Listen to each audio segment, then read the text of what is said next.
The icy river was going to kill her. Evelyn Hart clawed at the current, lungs screaming, vision blurring as Iron Creek's flooded waters dragged her toward the rocks. On the bank, 20 terrified townspeople stood frozen, watching her drown. None of them moved. None of them could swim well enough. None of them were brave enough, except the stranger. The scarred mountain man they'd feared for weeks, the one they'd whispered about, warned their children against, treated like a predator, suddenly crashed into the river without hesitation. His calloused hands found her dress. His voice cut through the roar. "I've got you." But who was he? And why would a man everyone feared risk everything to save a woman nobody wanted? Stay with me through this story. Hit that like button and drop a comment telling me what city you're watching from. I want to see how far this tale travels.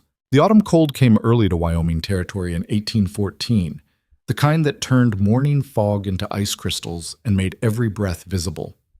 Iron Creek wasn't much of a settlement, 43 buildings, most of them crooked, scattered along a muddy excuse for a main street. The kind of place people ended up when they were running from something or had nowhere else to run to. That's exactly why Rowan Mercer walked out of the Black Ridge Mountains on a Tuesday morning carrying a rifle older than most of the buildings and guilt heavier than the bedroll on his back. He looked like something the wilderness had chewed up and spit out.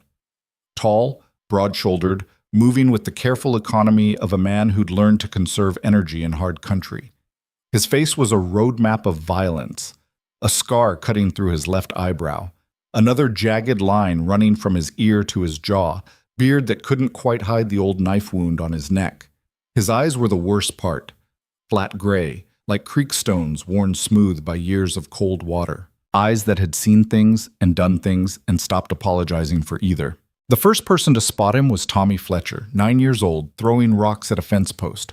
The boy took one look at Rowan and ran screaming toward his mother's dress shop. "Mama! Mama! There's a ghost man!" Within minutes, the word spread through Iron Creek like cholera. Doors slammed, window shutters closed. Jacob Morrison, who fancied himself the settlement's unofficial protector despite never having been in an actual fight, stepped into the street with his rifle. "That's far enough, stranger." Rowan stopped walking, didn't raise his hands, didn't lower his rifle, just stopped. His voice came out rough, like he hadn't used it in months. "Just passing through, need supplies." "We don't want trouble here." "Neither do I." "Then keep walking, next settlement's 2 days north." Something flickered in Rowan's eyes. Not anger, resignation. Like he'd expected this exact conversation in this exact town and every town before it. "I've got money. Silver coin. I pay fair." I said, "Keep this." Jacob Morrison, put that rifle down before you shoot yourself in the foot. The voice cut through the tension like a hot knife. Every head turned. Evelyn Hart stood in the doorway of the schoolhouse, hands on her hips, looking thoroughly unimpressed with the armed standoff happening in her street. She was a large woman, not delicate, not small, not any of the things frontier society told women they should be. Her dress was practical wool, her hair pinned back without fuss, her face free of the rouge some women used to try and catch husbands.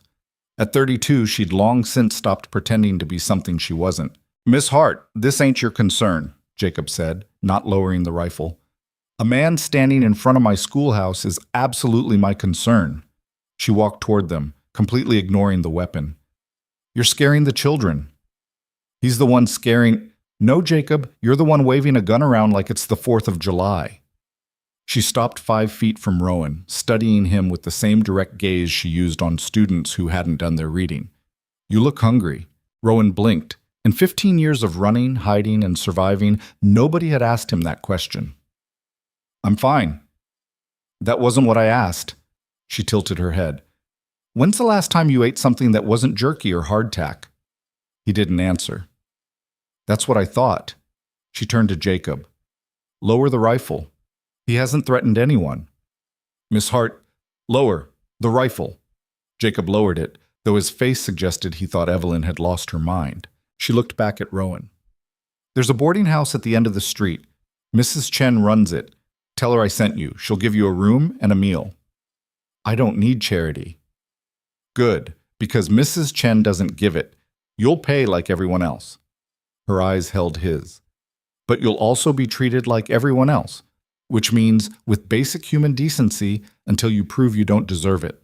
For a long moment, Rowan just stared at her. This strange, solid woman who looked at him and saw a person instead of a threat. Why? Why what? Why help me? Evelyn's expression softened slightly. Because 15 years ago, I walked into the settlement looking like I'd been dragged behind a wagon. I was hungry, broke, and desperate. And one person, just one, decided to see me as a human being instead of a problem. She gestured toward the boarding house. So I'm returning the favor. What you do with it is up to you. She turned and walked back to the schoolhouse without waiting for a response. Rowan stood in the middle of the street watching her go, feeling something crack in his chest that he thought was permanently calcified. Mrs. Chen's boarding house smelled like cabbage and firewood. The old Chinese woman took one look at Rowan's silver coins, nodded once, and pointed upstairs. Room 3, wash basins in the hall, supper's at 6. You miss it, you starve. Yes, ma'am. And no guns at the table. Rowan almost smiled. Almost. Yes, ma'am. The room was small. A bed, a chair, a window overlooking the muddy street. He set his rifle in the corner, his bedroll on the floor, and sat on the bed. It didn't collapse. That was something. He looked down at his hands, scarred knuckles, calluses thick as leather, dirt under every nail. These were the hands that had killed Daniel Patterson 15 years ago during a stagecoach robbery that was supposed to be simple, quick, clean. It had been none of those things. Patterson had been a clerk from Philadelphia, traveling west with his pregnant wife and young son. When Rowan and his partner had stopped the stage, Patterson had tried to be a hero, reached for a pistol he barely knew how to use. The gun went off. Rowan's partner panicked and shot back, except his partner's bullet hit the wife. And when Patterson screamed and lunged forward, Rowan's rifle discharged. One shot, center mass. The man was dead before he hit the ground. Rowan had run into the mountains that night and hadn't stopped running for 15 years. His partner had been caught and hanged within a month. Rowan had survived by being smarter, faster, and more willing to disappear into country that killed most men. But he'd never forgotten Daniel Patterson's face. The shock, the betrayal, the way his blood had looked on the Wyoming dirt. A knock on the door pulled him from the memory. "Supper's ready," Mrs. Chen called. Rowan washed his hands and face in the hall basin, watching the water turn brown with trail dust. Then he headed downstairs to the dining room. 6 people sat around the long table. Mrs. Chen at the head, ladling stew from a massive pot. A young couple who looked freshly married. 2 miners still covered in rock dust. And Evelyn Hart, sitting at the far end with a book open beside her plate. Every conversation stopped when Rowan entered. "Sit," Mrs. Chen commanded, pointing at the empty chair across from Evelyn. He sat. She ladled stew into his bowl without asking if he wanted any. It was thick with vegetables, potatoes, and something that might have been rabbit. The smell alone made his stomach clench with hunger. "Eat," Mrs. Chen said. "Food gets cold." He picked up the spoon. The young couple whispered to each other. The miners stared. Evelyn turned a page in her book like armed strangers showed up for supper every night. "You from around here?" one of the miners finally asked. "No." "Where you from?" "Nowhere specific." "That's not an answer." Evelyn looked up from her book. "Neither is asking a man questions while he's trying to eat, Dennis." The miner's face reddened. "Just making conversation." "Then talk about the weather, or the mine, or literally anything else." She went back to reading. Rowan ate 3 bowls of stew without saying another word. After supper, he stood to leave. Evelyn caught his arm in the hallway. "Walk with me." It wasn't a question. They walked through Iron Creek as the sun set behind the mountains, turning the sky orange and purple. Evelyn moved with purpose, like a woman who'd walked this route 1,000 times and knew every rut in the road. "People are scared of you," she said. "I know." "Are you dangerous?" Rowan considered lying, decided against it. "I was." "Past tense?" "I hope so." She nodded like that was a reasonable answer. "What brings you to Iron Creek?" "I needed to stop running." "From what?" "Myself, mostly." They reached the bridge, a narrow wooden structure spanning Iron Creek itself, more stream than river this time of year. Evelyn stopped in the middle of it, leaning against the rail. "I came here 15 years ago," she said quietly. "I was a teacher in St. Louis. Good school, good students, good salary. But I was also fat, plain, and unmarried at 17, which apparently made me a failure as a woman. Her voice was matter of fact, no self-pity. The headmaster made it clear that my appearance was affecting enrollment. Parents didn't want their children taught by someone who looked like me. That's cruel? Yes. Also common. She looked at the water. So I came west. Figured frontier settlements couldn't afford to be picky. I was right. Iron Creek hired me because I could read and write and knew arithmetic. Nobody cared what I looked like. They should have hired you because you're a good teacher. She glanced at him, surprised. How would you know that? Because you taught Jacob Morrison not to shoot first and ask questions later. That's harder than grammar. A smile flickered across her face. He's not a bad man, just scared. Most bad things start with scared people. They stood in silence, watching the creek move beneath them. Why are you telling me this? Rowan asked. Because I want you to understand something. She turned to face him fully. This settlement is full of people running from something. Bad marriages, bad debts, bad reputations. Nobody here is what they pretend to be. She paused. So if you're running from something, you're in good company. Just don't bring whatever you're running from into our lives, and we won't ask questions. Rowan wanted to believe her, wanted to believe he could stop here, rest here, maybe even build something resembling a life here. But he knew better. What if what I'm running from is already part of me? Evelyn studied his face, the scars, the hard lines, the eyes that had seen too much. Then I guess you'll have to decide if you're going to keep running, she said quietly, or if you're going to stand still long enough to figure out who you want to become. 3 weeks passed. Rowan found work at Lars Bergen's blacksmith shop, doing the heavy lifting Lars's aging shoulders couldn't handle anymore. The pay wasn't much, but it was honest work, and honest work was something Rowan hadn't done in years. He kept to himself mostly, worked dawn to dusk, ate supper at Mrs. Chen's, slept in the small room that still smelled like cabbage. But slowly, so slowly he barely noticed, Iron Creek stopped looking at him like a threat. Tommy Fletcher stopped running when Rowan walked by. The young couple from the boarding house nodded good morning. Even Dennis the miner managed a grunt of acknowledgement. Lars was the first person to actually talk to him like a human being. You know your way around a forge, the old Norwegian said one afternoon, watching Rowan repair a broken wagon wheel rim. My father was a blacksmith before he died. You run from that too? Rowan's hammer paused mid-swing. What makes you think I'm running? Lars laughed, a sound like gravel in a bucket. Son, I've been in this territory 40 years. I know running when I see it. He spat tobacco juice into the dirt. Question is whether you're running towards something or away from it. Does it matter? Might. Lars picked up a horseshoe, examining Rowan's work. Man running away just keeps running. Man running towards something eventually stops and builds. What if he doesn't deserve to build anything? The old man set down the horseshoe. That's between him and his conscience. But I'll tell you this, Iron Creek's full of people who didn't deserve second chances. They got them anyway.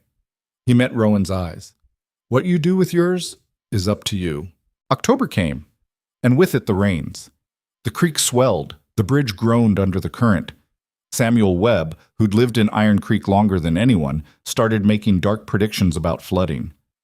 Seen it before, he muttered to anyone who'd listen. Creek looks peaceful until it ain't, then it takes everything. Nobody listened. They should have. The storm hit on a Tuesday, the same day of the week Rowan had first walked into Iron Creek. Rain came down in sheets, turning the street into a river of mud. Thunder cracked like rifle shots. Lightning turned the world white and black. Evelyn was at the schoolhouse, keeping 6 students calm while the storm raged. She'd sent the others home early, but these 6 lived too far out to make it safely in this weather. Miss Hart, little Margaret Foster's voice was small. I'm scared. I know, sweetheart, but we're safe here. Evelyn pulled the girl close. The schoolhouse has stood through worse storms than this. She hoped that was true. The creek, meanwhile, had become something else entirely. What had been a peaceful stream that morning was now a churning monster, brown with mud and debris, rising inch by terrifying inch toward the bridge. Jacob Morrison saw it first. The bridge is going to go, he shouted, running through the rain toward the center of town. Everyone get to high ground. People scattered. Some ran for their homes. Others grabbed what they could carry and headed for the hills. Evelyn heard the shouts from the schoolhouse. She moved to the window, peering through the rain. The bridge was shaking. Water crashed against the support posts, tearing at the wood, relentless and powerful. As she watched, one of the posts splintered. "Children, we need to—" The post gave way. The bridge twisted, buckled, and with a sound like the world breaking, collapsed into the flooding creek. For a moment, everyone just stared. Then Evelyn realized something terrible. "Where's Thomas?" She spun toward the students. "Thomas Chen. Where is he?" The children looked at each other, confused and frightened. "He said he needed to use the outhouse," Margaret whispered, "before the storm got bad." The outhouse was across the bridge, on the other side of the creek, which was now a raging torrent with no way across. Evelyn's heart stopped.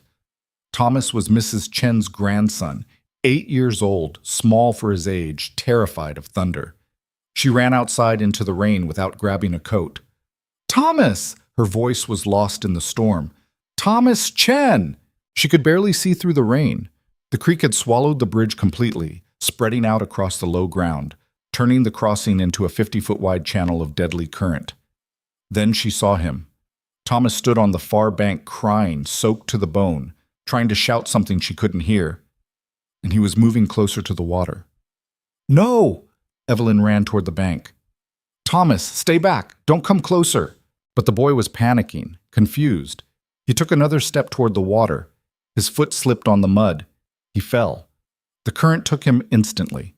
Evelyn didn't think, didn't hesitate, didn't consider that she couldn't swim well, didn't consider the cold or the current or the fact that she'd probably drown. She just jumped. The water hit her like a frozen fist. Cold so intense it stopped her breath. Current so strong it spun her like a leaf. She went under, swallowing muddy water, lungs screaming. She surfaced, gasping, just long enough to see Thomas's small hand above the water 10 feet ahead. She swam, or tried to. Every stroke was a battle. Every breath was a victory.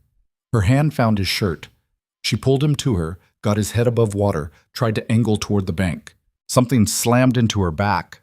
A log. A branch. She didn't know.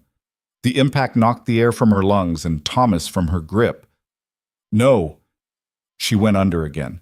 This time she couldn't find the surface. The current tumbled her, disoriented her, pulled her deeper. Her lungs burned. Her vision darkened. This was how it ended.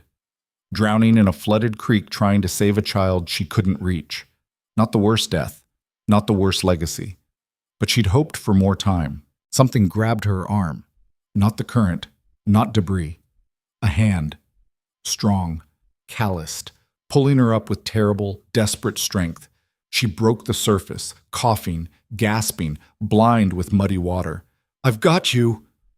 Rowan's voice. Rough, certain. "Stop fighting." She tried to speak, tried to tell him about Thomas. "I have him too." Rowan's other arm was locked around the boy. "Both of you, stop fighting the current. Trust me." Trust him, the scarred stranger everyone feared. The man who'd appeared out of nowhere. The man whose eyes looked like they'd seen hell. She stopped fighting. Rowan angled them toward the bank, not fighting the current directly but using it, reading the water like text. When they hit a slower eddy, he pushed forward. When the current strengthened, he let it carry them downstream where the banks were lower. It felt like hours. It was probably minutes. His feet found purchase on a gravel bar. He dragged them both through the shallows, stumbling, falling to his knees, but never letting go. They collapsed on the muddy bank. Thomas coughed up water, crying, alive. Evelyn rolled onto her back, chest heaving, staring at the gray sky through the rain. "You jumped in," she finally managed. "You can't even swim well." Rowan was on his hands and knees, breathing hard, soaked and shaking. "Neither can you." "I had to. He's a child."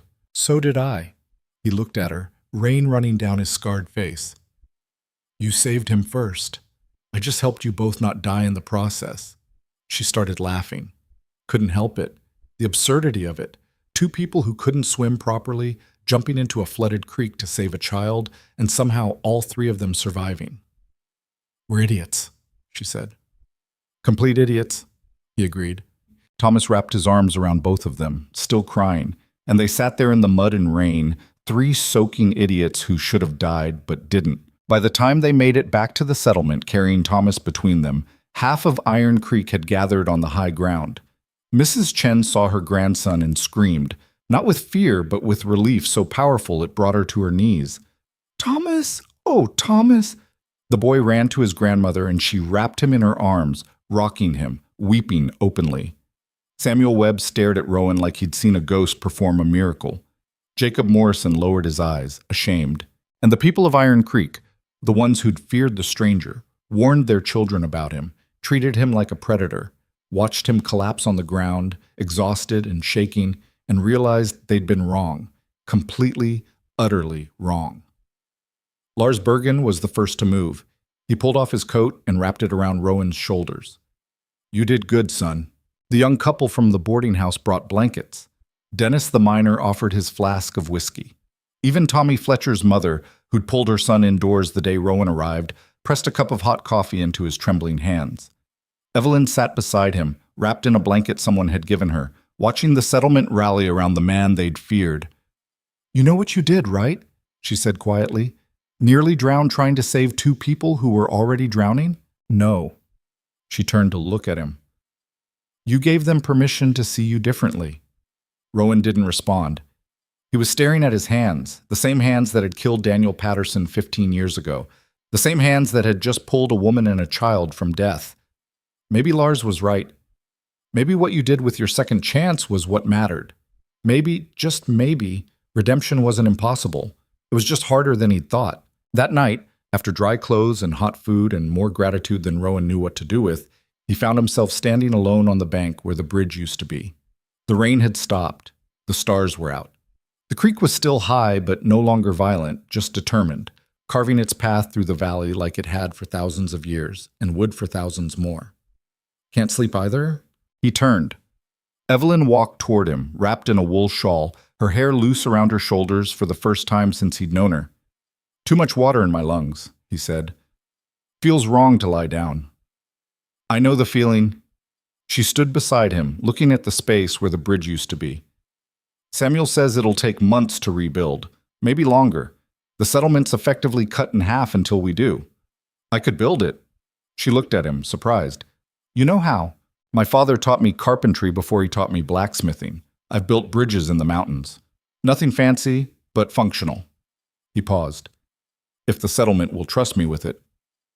"After today?" Evelyn smiled. "I think they'd trust you with anything." They stood in comfortable silence, watching the water. "You asked me once what I was running from," Rowan said quietly. "You don't have to—" "Whoa! I killed a man 15 years ago. Stagecoach robbery that went wrong." The words came out flat, factual. "He was innocent, had a family. I've been running ever since." Evelyn didn't flinch, didn't step away, just listened. "I don't expect forgiveness," he continued. "Don't deserve it. But I'm tired of running. Tired of being afraid. Tired of believing I'm nothing but the worst thing I ever did." "You're not. You don't know that." "Yes, I do." She turned to face him fully. "The worst thing you ever did happened 15 years ago. But the best thing you ever did happened today. And tomorrow you'll wake up and have another chance to decide who you want to be." Her voice was steady, certain. "That's how this works. Not through one grand gesture, but through 1,000 small choices." Rowan looked at this woman, this strange, solid, fearless woman who jumped into a flooding river without hesitation and looked at him like he was worth saving. "Why do you believe in me?" "Because somebody believed in me once when they didn't have to." She smiled. "And because I've spent 15 years teaching children that people are more than their worst moments. Seems hypocritical not to apply that to adults too." Something in Rowan's chest, something that had been frozen for 15 years, cracked open. Not breaking, thawing. "I'm going to build that bridge," he said. "I know. And when it's done, I'm going to stay. If the settlement will have me." "They will." "How do you know?" Evelyn reached out and took his scarred, calloused hand in hers. "Because I will," she said simply. "And where I lead, this town follows." For the first time in 15 years, Rowan Mercer smiled. Not much, just a slight curve at the corner of his mouth. But enough. The next morning arrived cold and clear, the kind of Wyoming dawn that made everything look sharper than it should. Rowan stood at the edge of where the bridge used to be, studying the wreckage. Timber lay scattered downstream like broken bones. The stone support pillars had held, but barely. The whole structure would need to be rebuilt from scratch. Looks worse in daylight, doesn't it? He turned. Lars Bergen limped toward him, carrying 2 tin cups of coffee that steamed in the cold air. Much worse, Rowan agreed, taking the offered cup. How long you think it'll take? Rowan calculated. Lumber needed, manpower available, weather conditions, his own skill level. 2 months if I work alone. 6 weeks if I have help. You'll have help. Lars sipped his coffee. Half the settlement owes you for saving the Chen boy. The other half owes Miss Hart for jumping in first. Nobody's going to let you do this alone. I don't need... Son, let me give you some advice. The old blacksmith's voice turned serious. When people want to help you, let them. Refusing makes them feel useless, and feeling useless makes folks mean. Rowan hadn't considered that. 15 years alone in the mountains hadn't taught him much about accepting help. What if I mess it up? Lars laughed, a sound like rocks tumbling downhill. Then we'll all mess it up together. That's what communities do. He clapped Rowan on the shoulder. Besides, I seen your work at the forge. You got good hands. Bridge'll hold. By noon, 12 men had gathered at the construction site. Some Rowan recognized from the boarding house or the general store. Others were strangers who'd heard about the rescue and wanted to contribute. Jacob Morrison showed up with surveying equipment he'd borrowed from the mining office. Even Dennis the miner appeared, hungover but ready to work.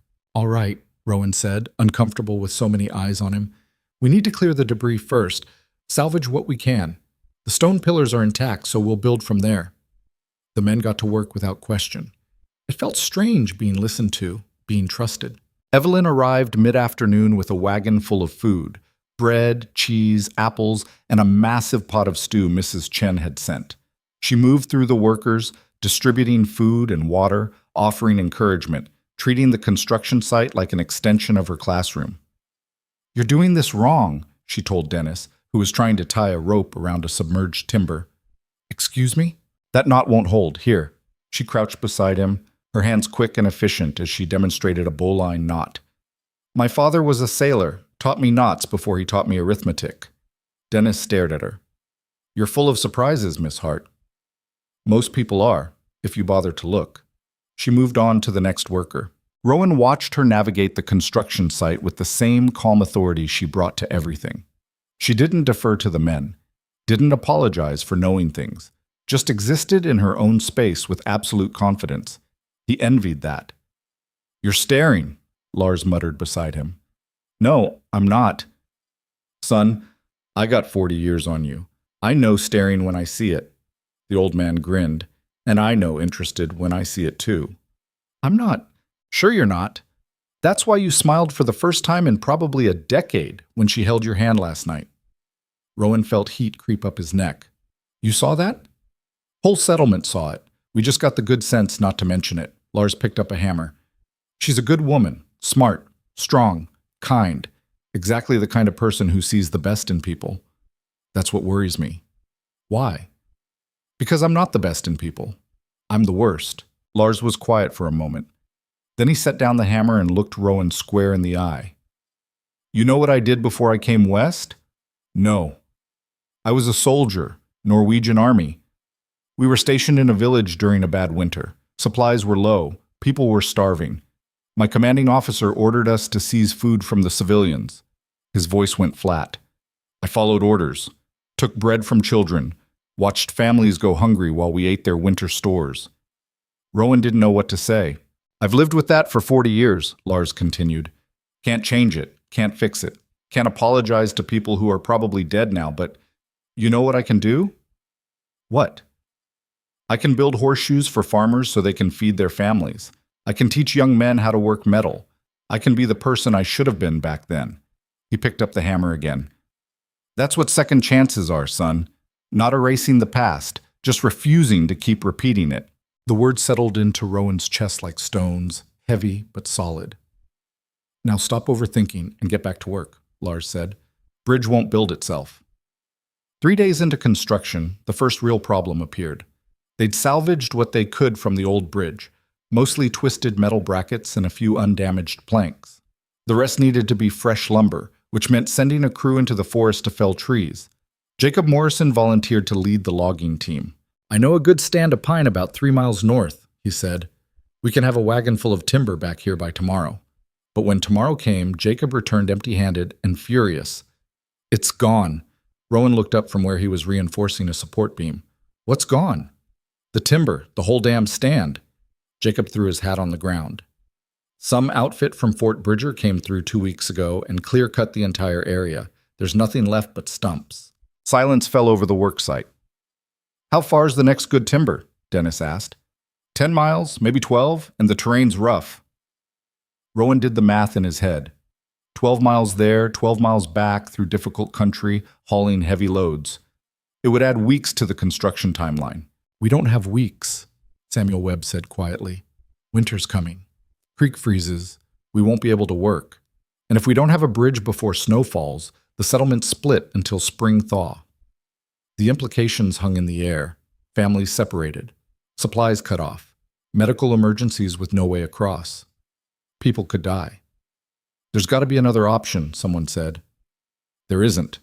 Jacob's voice was bitter. "Unless someone knows how to build a bridge without wood." Evelyn, who'd been listening from the edge of the site, spoke up. "What about the old church?" Everyone turned to look at her. "What church?" Rowan asked. "About 6 miles east. It was built 20 years ago when Iron Creek thought it would become a major settlement. Never happened. The congregation disbanded 5 years ago. Building's been sitting empty ever since." She looked at Jacob. "It's all timber construction, good pine, well-seasoned." Understanding dawned on several faces. "You want to tear down a church," Samuel said slowly. "I want to repurpose a building nobody's using to build a bridge everybody needs." Evelyn's voice was calm but firm. "The church has been rotting for 5 years. The bridge could save lives." "It doesn't feel right," someone muttered. "Why not?" Evelyn challenged. "You think timber cares whether it's holding up a roof or spanning a creek? You think the families who'll use that bridge care where the wood came from?" "Some people might. Then those people are welcome to walk 12 miles for new timber and add 3 weeks to the construction schedule." She crossed her arms. "But I suspect they won't volunteer." Nobody did. "I'll go look at it," Rowan said. "See if the structure's sound enough to salvage." "I'm coming with you," Evelyn announced. "Miss Hart, that's not necessary?" "You're right, but I'm coming anyway." She looked at him with that direct gaze that made argument pointless. "You'll need someone to document the lumber. I have a notebook and can sketch the building's layout. Unless you'd prefer to guess?" Rowan surrendered. "We leave at dawn." The ride to the abandoned church took 3 hours on horseback. Rowan rode a borrowed mare that tolerated him, but clearly preferred her actual owner. Evelyn sat her horse like she'd been born in the saddle, comfortable and competent. "You ride well," Rowan observed. "I had to. When I first came to Iron Creek, the schoolhouse was a mile outside town. I rode there every day, rain or snow." She patted her horse's neck. "Gertrude and I have an understanding. I don't ask her to run. She doesn't throw me into creeks." "Seems fair." They rode in comfortable silence for a while, following a trail that was more suggestion than actual path. The Wyoming landscape stretched around them, endless and indifferent, beautiful in its harshness. "Can I ask you something?" Evelyn said eventually. "You will anyway." She smiled. "True? Why blacksmithing? Of all the skills you could have learned, why that one?" Rowan was quiet for a moment, remembering. "My father was a smith in Pennsylvania. Small operation, mostly horseshoes and farm tools. He wasn't a good man, drank too much, hit too hard, but he knew metal." The memories came reluctantly. "He used to say that iron doesn't lie. You heat it, it softens. You hammer it, it shapes. You cool it wrong, it breaks. Cause and effect. No secrets." "You wanted something honest." "I wanted something I couldn't mess up through charm or lies or luck. Just skill and work." He paused. "Didn't realize until later that people aren't like iron. They don't follow predictable rules." "No," Evelyn agreed. "They really don't." "What about teaching? Why'd you choose that?" She considered the question. "I didn't choose it. It chose me. I was good with children, good with books, good with patience. It seemed like the only option for a woman who wasn't pretty enough to marry well. Her voice held no bitterness, just statement of fact. Then I discovered I actually loved it. The moment when a student understands something they've been struggling with, there's no feeling quite like it. Except maybe jumping into flooded creeks to save them? That was less about teaching and more about not being a coward. She glanced at him. Though I suppose you could say the same about diving in after us.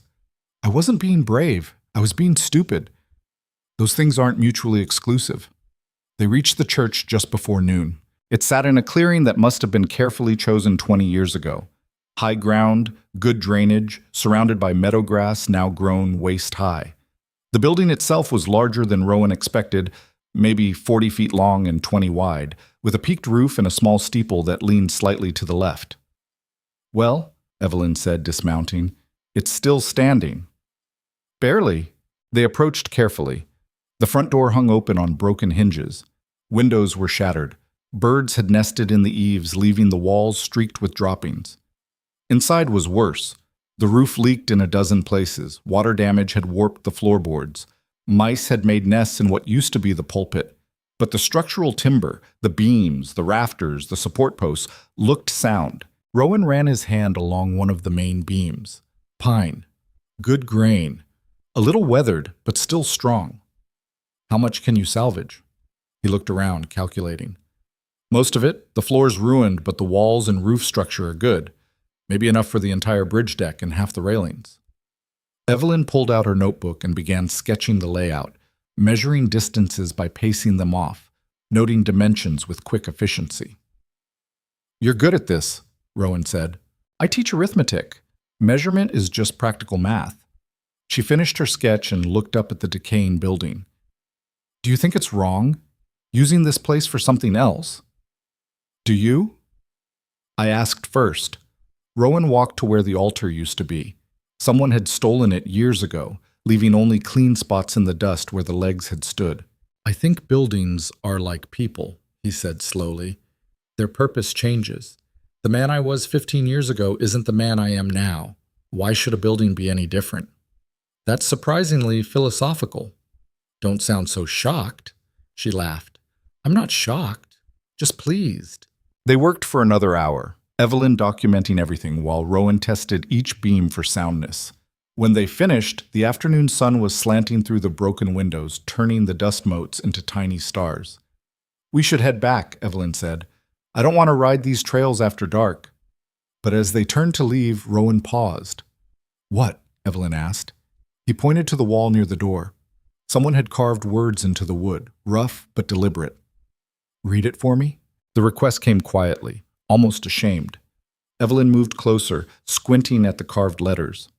It says, All who enter here are welcome. All who leave here are loved. She traced the words with her finger. That's actually quite beautiful. What if we kept it? What? The carving. When we tear down the church, we save that piece. Put it somewhere on the bridge. He looked at her. Feels right. Taking something meant to welcome people and using it for the same purpose. Evelyn smiled, genuinely, warmly. I think that's a perfect idea. The ride back was slower, both of them tired from the day's work. Halfway to Iron Creek, they stopped to water the horses at a small stream. I should tell you something, Evelyn said abruptly. Rowan waited. People are talking about us. What are they saying? That you're interested in me, that I'm interested in you, that something's happening between us. She kept her eyes on the water. I wanted you to know in case it bothers you. Does it bother you? The talking. No, I stopped caring what people said about me years ago. She finally looked at him. But I need to know if they're wrong. About what? About you being interested. The question hung between them, honest and direct. Rowan could have deflected, could have changed the subject, could have lied. He didn't. They're not wrong. Evelyn's expression didn't change. Good, because they're not wrong about me either. You barely know me. I know you jumped into a flooding creek to save a child. I know you're rebuilding a bridge for a community that feared you. I know you ask me to read things instead of pretending you can. She stepped closer. I know you're trying to be better than you were. That's more than most people ever attempt. What if I fail? Then you fail, and you try again. Her voice was matter of fact. That's how learning works. I tell my students that every single day. Rowan wanted to believe her, wanted to believe he deserved this strange, solid woman who looked at him and saw potential instead of wreckage. I don't know how to do this, he admitted. Do what? This. Whatever this is, he struggled for words. I've never had something worth protecting before. Evelyn reached out and took his hand, her grip warm and certain. Then I guess you'll learn, she said simply. Same way you learned blacksmithing. Same way you're learning to read, one step at a time. They rode back to Iron Creek as the sun set, not talking much, just existing in the same space. It wasn't comfortable, not yet, but it wasn't painful either. It was something new. The settlement agreed to salvage the church. A crew went out the following week and spent 3 days carefully dismantling the structure. They saved the carved welcome message exactly as Rowan requested. When they brought the lumber back, the whole town gathered to watch it being unloaded. That's good timber, Lars observed, running his hand along a beam. It is, Rowan agreed. Should last another 50 years if we treat it right. Construction resumed with renewed energy. The bridge began to take shape, first the support structure, then the decking, then the railings. Rowan worked from dawn until dark, teaching the other men proper joinery, showing them how to account for wood expansion, explaining why certain cuts mattered. He was good at it, better than he'd expected, and slowly, without quite meaning to, he became part of Iron Creek. Mrs. Chen started saving him extra portions at dinner. Tommy Fletcher began following him around the worksite, asking endless questions. The young couple from the boarding house, Sarah and Michael, invited him to their cabin for Sunday supper. He went. The meal was simple but abundant: roasted chicken, potatoes, fresh bread. Sarah was pregnant, just beginning to show, and talked excitedly about the baby expected in spring. We're hoping for a girl, Michael said. Sarah wants to name her Eleanor. That's a good name, Rowan offered. What about you? Sarah asked. Do you want children someday? The question caught him off guard. I haven't thought about it. You should. You'd make a good father. Rowan nearly choked on his coffee. What makes you say that? The way you are with Tommy, patient, clear. You don't talk down to him. She smiled. That's rarer than you'd think. After dinner, Michael walked Rowan to the door. Listen, he said quietly. I was one of the men who wanted you gone when you first arrived. Thought you were trouble. I know. I was wrong, and I'm sorry. Rowan didn't know how to respond to that. I just wanted to say it, Michael continued, before too much time passed. You're a good man, Rowan. Don't let anyone, including yourself, tell you different. That night, Rowan lay in his small room at the boarding house and stared at the ceiling. The words echoed in his head. You're a good man. Was he? Could someone who'd killed an innocent person ever really be good? Or was he just good at pretending? A knock on the door interrupted his spiral. It's me, Evelyn's voice. Can I come in? He opened the door. She stood in the hallway holding 2 cups of tea and looking slightly embarrassed. I couldn't sleep, she said. Thought you might be awake too. I am. They sat by the window, drinking tea, watching Iron Creek settle into night. A dog barked somewhere. A baby cried and was quickly soothed. Normal sounds of normal life. Michael told me what he said to you, Evelyn said after a while. Word travels fast. Sarah told me. She was proud of him. Evelyn sipped her tea. It took courage for him to apologize. I don't need apologies. Maybe not, but you need to hear people say you matter, that you belong here. She looked at him. You're still waiting for the other shoe to drop, aren't you? What do you mean? You're waiting for everyone to realize you're not who they think you are, that you're still the man who killed someone, that you don't deserve this second chance. The accuracy stung. Am I wrong? She pressed. No. Then let me tell you something. She set down her tea. I've been the person nobody wanted for most of my life. Too fat, too plain, too smart, too opinionated.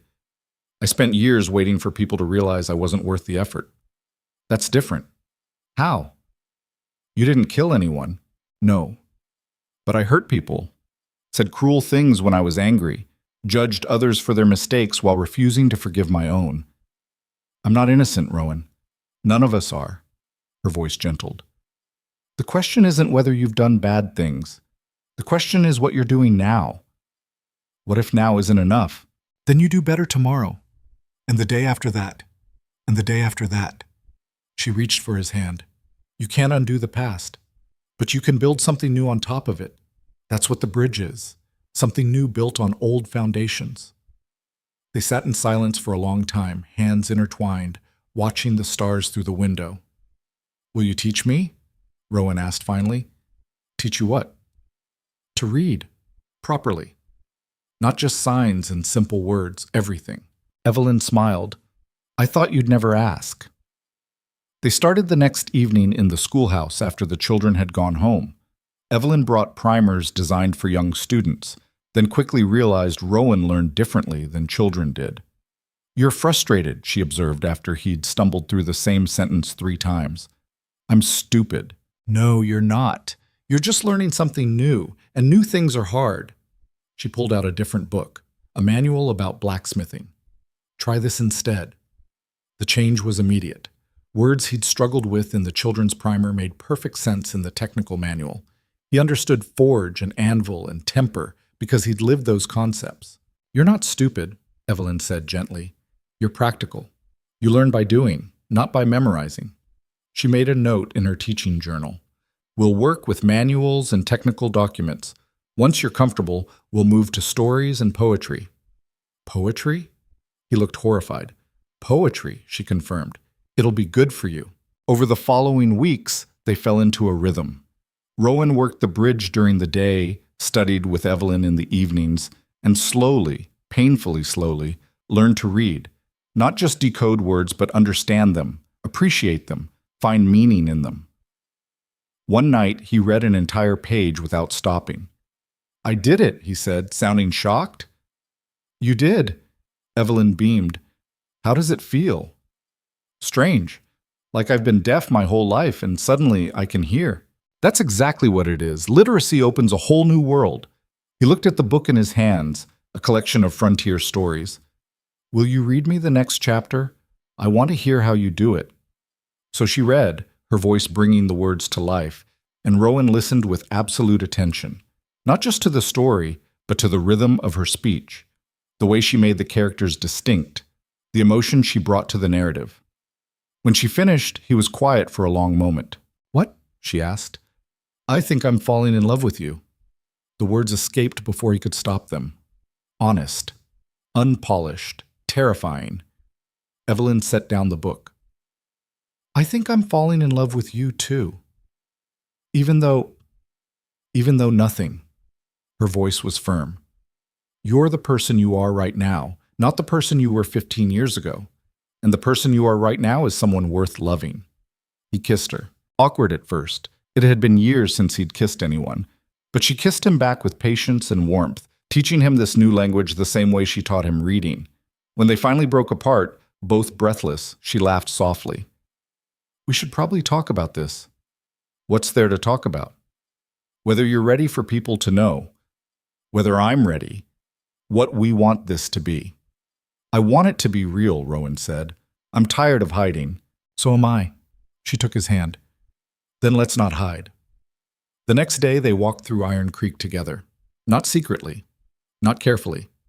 Just together. Clearly, obviously, undeniably. People noticed. Mrs. Chen smiled knowingly. Lars grinned like he'd won a bet. Sarah squealed with delight. Even Jacob Morrison managed a respectful nod. Told you they'd be fine with it, Evelyn said. You were right. I usually am. The bridge continued to rise. By late November, it was nearly complete. Strong, functional, better than the original. The carved message from the old church was mounted prominently on the eastern railing. All who enter here are welcome. All who leave here are loved. It's beautiful, Evelyn said, running her hand along the smooth wood. It's sturdy, Rowan corrected. Beauty's just a bonus. Take the compliment. I'm trying. They stood together in the middle of the bridge as the first snow of winter began to fall. Light flakes that melted on contact, more promise than threat. What happens now? Rowan asked. Now? Evelyn smiled. Now we live. And for the first time in 15 years, that possibility didn't terrify him. It gave him hope. Hope lasted exactly 3 weeks. The bridge was finished on a cold December morning, the final plank nailed into place while half of Iron Creek watched and cheered. Lars Bergen walked across it first, testing the structure with his full weight, nodding approval at every step. Then came the wagons, the children, the families who'd been separated by the flood. The town celebrated with hot cider and fresh bread, treating the completion like a holiday. Rowan stood at the edge of the crowd, watching people use something he'd built with his own hands. Evelyn found him there, slipping her hand into his. "You did this," she said quietly. "We did this. Don't be modest. It doesn't suit you." He almost smiled, almost allowed himself to feel proud, almost let himself believe that maybe, just maybe, he could have this life. Then he saw the riders, 2 men on horseback approaching from the south. They moved with purpose, the kind of deliberate pace that meant official business. One wore a long coat that covered most of his body. The other had a badge pinned to his chest that caught the winter sunlight. Federal marshals. Rowan's blood turned to ice. "What's wrong?" Evelyn felt him tense. "I need you to go back to the schoolhouse." "What? Why?" "Please, Evelyn, just go." But she'd already followed his gaze to the approaching riders. Her grip on his hand tightened. "No. This isn't... I said no." Her voice was steel. "Whatever this is, we face it together." The marshals dismounted in the town square. The older one, maybe 50, with gray in his beard and eyes that had seen too much, addressed the gathered crowd. "Afternoon, folks. I'm Marshal William Crawford. This is Deputy Marshal Hayes. We're looking for a man." He pulled a folded paper from his coat. A wanted poster, yellowed with age but still legible. The sketch was crude but recognizable enough. Rowan's face from 15 years ago, younger. No scars, but the same sharp cheekbones, the same hard jaw. Name's Rowan Mercer. Wanted in connection with a stagecoach robbery and murder that occurred in 1799. Last known whereabouts were the Black Ridge Mountains. Crawford's eyes scanned the crowd. Anyone here match that description? The silence was absolute. Rowan could feel 43 sets of eyes on him, could feel Evelyn trembling beside him, could feel the life he'd barely started to build crumbling like sand. He stepped forward. "I'm Rowan Mercer." Evelyn made a sound like she'd been punched. Crawford studied him carefully. "You're admitting to being the man on this poster?" "I am." "And you understand you're wanted for murder?" "I do." The deputy moved his hand toward his gun. Crawford held up a hand, stopping him. "Easy, Hayes. Man's not resisting." He looked at Rowan. "You got anything to say for yourself?" "No, sir." "No denial? No claim of mistaken identity?" "No, sir." "I did what I'm accused of. Killed a man named Daniel Patterson during a stagecoach robbery outside Fort Bridger. Been running from it ever since." The crowd erupted, shocked voices, angry accusations. People Rowan had worked beside suddenly looking at him like a stranger.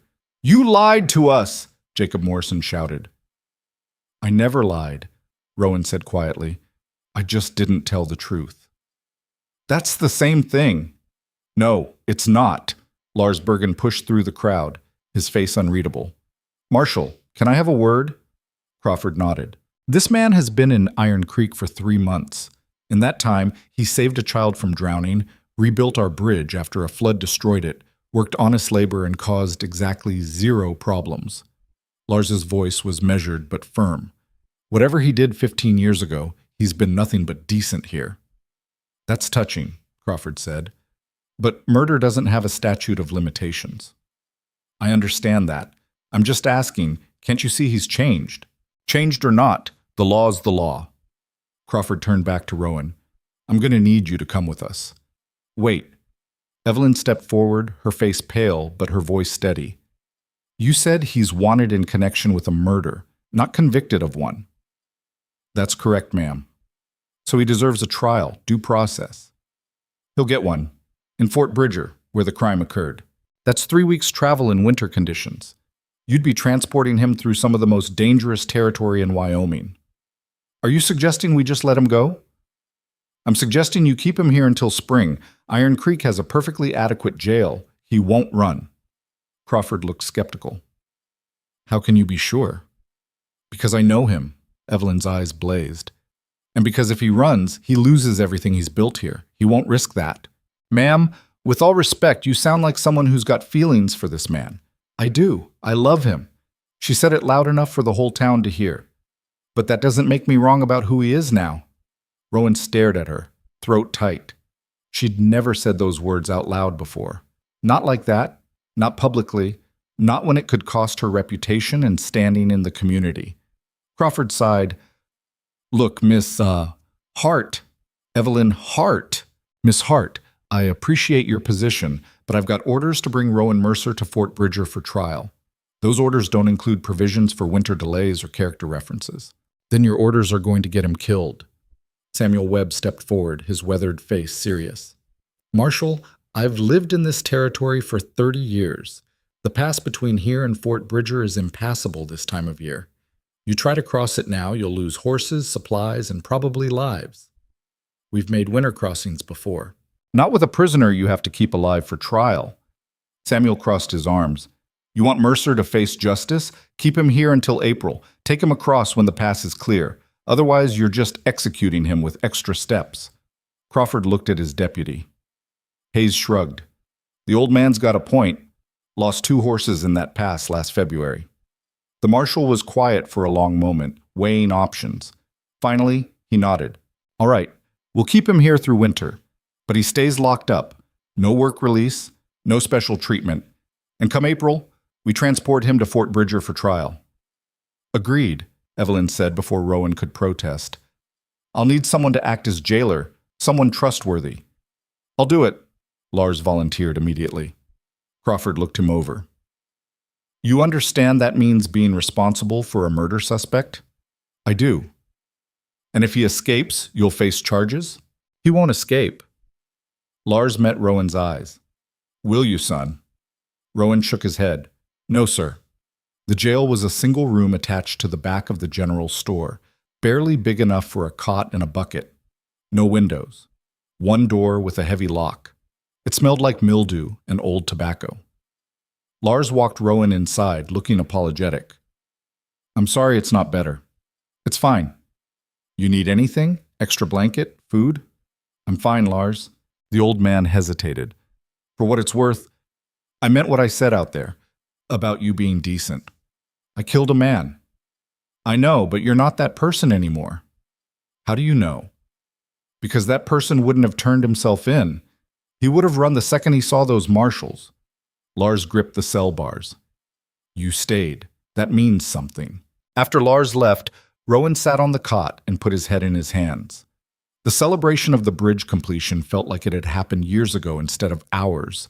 The hope he'd felt standing beside Evelyn gone, replaced by the cold certainty that he'd always known this day would come. You can't outrun the past forever. Eventually it catches up.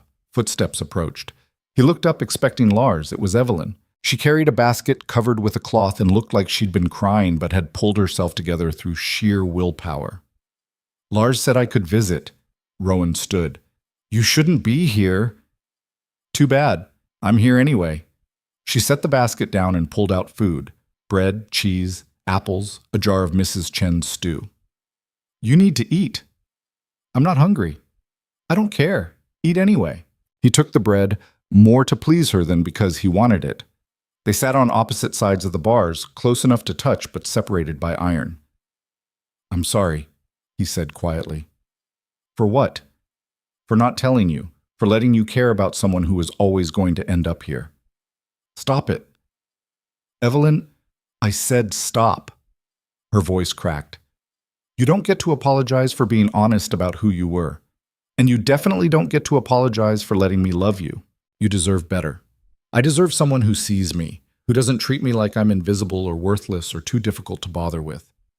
She reached through the bars, taking his hand. You're that person, Rowan. Murder or not, you're that person. What if they hang me? The question hung between them, brutal and honest. Then I'll visit you every day until they do, Evelyn said. And I'll write letters to the territorial governor arguing for clemency.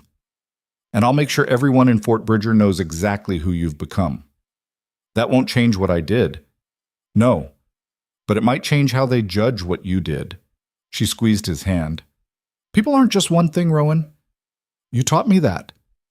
I didn't teach you anything. You taught me that someone can be both a killer and a hero, both guilty and worth saving, both broken and capable of building something beautiful. Tears finally spilled down her cheeks. You taught me that redemption isn't about erasing the past. It's about what you do after. He pulled her hand to his lips, kissing her knuckles. I don't deserve you. Probably not, but you're stuck with me anyway. They sat like that until Lars came to tell Evelyn visiting hours were over. She left the basket, promising to return tomorrow, and walked away without looking back because looking back would have broken her. The first week of imprisonment was the hardest. Rowan had spent 15 years outdoors, sleeping under stars, moving through open country. Being locked in a small, dark room felt like suffocating. He paced the cell endlessly, counting steps, measuring walls, doing anything to combat the crushing sense of confinement. Lars brought food 3 times a day and stayed to talk, though Rowan wasn't much for conversation. Town's divided, the old blacksmith reported on the 3rd day. Some folks think you should hang immediately. Others think you should get a fair trial. A few think the marshals should just let you go. What do you think? I think justice is complicated. Lars settled into his chair outside the cell. I think the man who killed Daniel Patterson should face consequences. And I think the man who saved Thomas Chen deserves consideration. Problem is, they're the same person. So what's the answer? Damned if I know. That's why we have trials instead of just executing people in the street. He paused. Though that doesn't always help either. Evelyn came every evening, bringing food and books. She read to him, stories, poetry, news from the settlement. She told him about her students, about the town gossip, about anything except the trial waiting in April. Sarah had her baby, she said one night in late December. A girl. Eleanor, like they planned. That's good? She asked if you'd like to meet her. The baby, I mean. I'm in jail, Evelyn. I know, but Lars said he could bring the baby here if you wanted. Rowan was quiet for a long time. Why would they want that? I'm a murderer. Because before you were a murderer, you were a man who helped Sarah carry groceries when she was too pregnant to manage, who fixed Michael's wagon wheel for free, who taught their neighbor's son how to properly shoe a horse. She looked at him through the bars. They don't forget that just because they learned about your past. Some people do. Not everyone. Not the ones who matter. 2 days later, Sarah and Michael brought baby Eleanor to the jail. She was tiny, red-faced, with a surprising amount of dark hair. Sarah held her up to the bars so Rowan could see. She's beautiful, he said, and meant it. Would you like to hold her? Sarah asked. I don't think, I'm asking if you'd like to, not if you should. Sarah's voice was gentle but firm. You saved Thomas Chen. You rebuilt our bridge. You're part of this community, Rowan, and I want Eleanor to grow up knowing that people are complicated, that they can do terrible things and still be worth knowing. Lars unlocked the cell door, just wide enough for Sarah to step through and place the baby in Rowan's arms. Eleanor weighed almost nothing. She smelled like milk and soap. Her tiny fingers wrapped around Rowan's thumb with surprising strength. Hello, little one, he whispered. The baby yawned, completely unconcerned with being held by a man awaiting murder trial. She likes you, Michael observed. She doesn't know any better. Maybe. Or maybe she's a better judge of character than the rest of us. Michael met Rowan's eyes. I stand by what I said before. You're a good man. Whatever happens in April doesn't change that. After they left, Rowan sat on his cot holding the memory of that tiny weight in his arms, thinking about innocence, about futures, about the children he'd never have because his own future probably ended with a noose. January brought bitter cold and heavy snow. The settlement mostly stayed indoors, venturing out only when necessary. Marshal Crawford and Deputy Hayes took up residence at the boarding house, checking on Rowan once a day, but otherwise keeping their distance. They're not bad men, Lars reported, just doing their job. I know. Crawford's been asking about you, about what you've done here. Think he's trying to understand. Understand what? How a man goes from robbery and murder to saving children and building bridges. Rowan laughed bitterly. Did you give him an answer? Told him the same thing I told you. People change. Question is whether the law has room for that. Evelyn's visits became the structure around which Rowan organized his days. Morning visit before school, evening visit after. Sometimes she brought students papers to grade, working at the small table outside his cell. Sometimes she just sat with him in silence. "I've been thinking," she said one night in early February. "About what?" "About testimony. For your trial." "Evelyn, no. Hear me out. If we can get people from Iron Creek to testify about your character, about what you've done here, it might influence the verdict. Or it might make them look like fools for trusting a killer. I don't care what they look like. I care about you staying alive." Her voice was fierce. "I'm not going to sit quietly and watch them hang you without fighting. What if fighting doesn't matter? What if the verdict's already decided? Then at least I'll know I tried." She reached through the bars, cupping his face. "I love you, Rowan. And love means fighting even when the odds are terrible. I killed a man, Evelyn. An innocent man with a family. No amount of character testimony changes that." "No, but it might change how they punish it." She pulled out a notebook. "I've been researching territorial law. Murder during a robbery is a capital offense, but there are mitigating circumstances that can reduce the sentence: provocation, self-defense, evidence of rehabilitation. I wasn't provoked. It wasn't self-defense.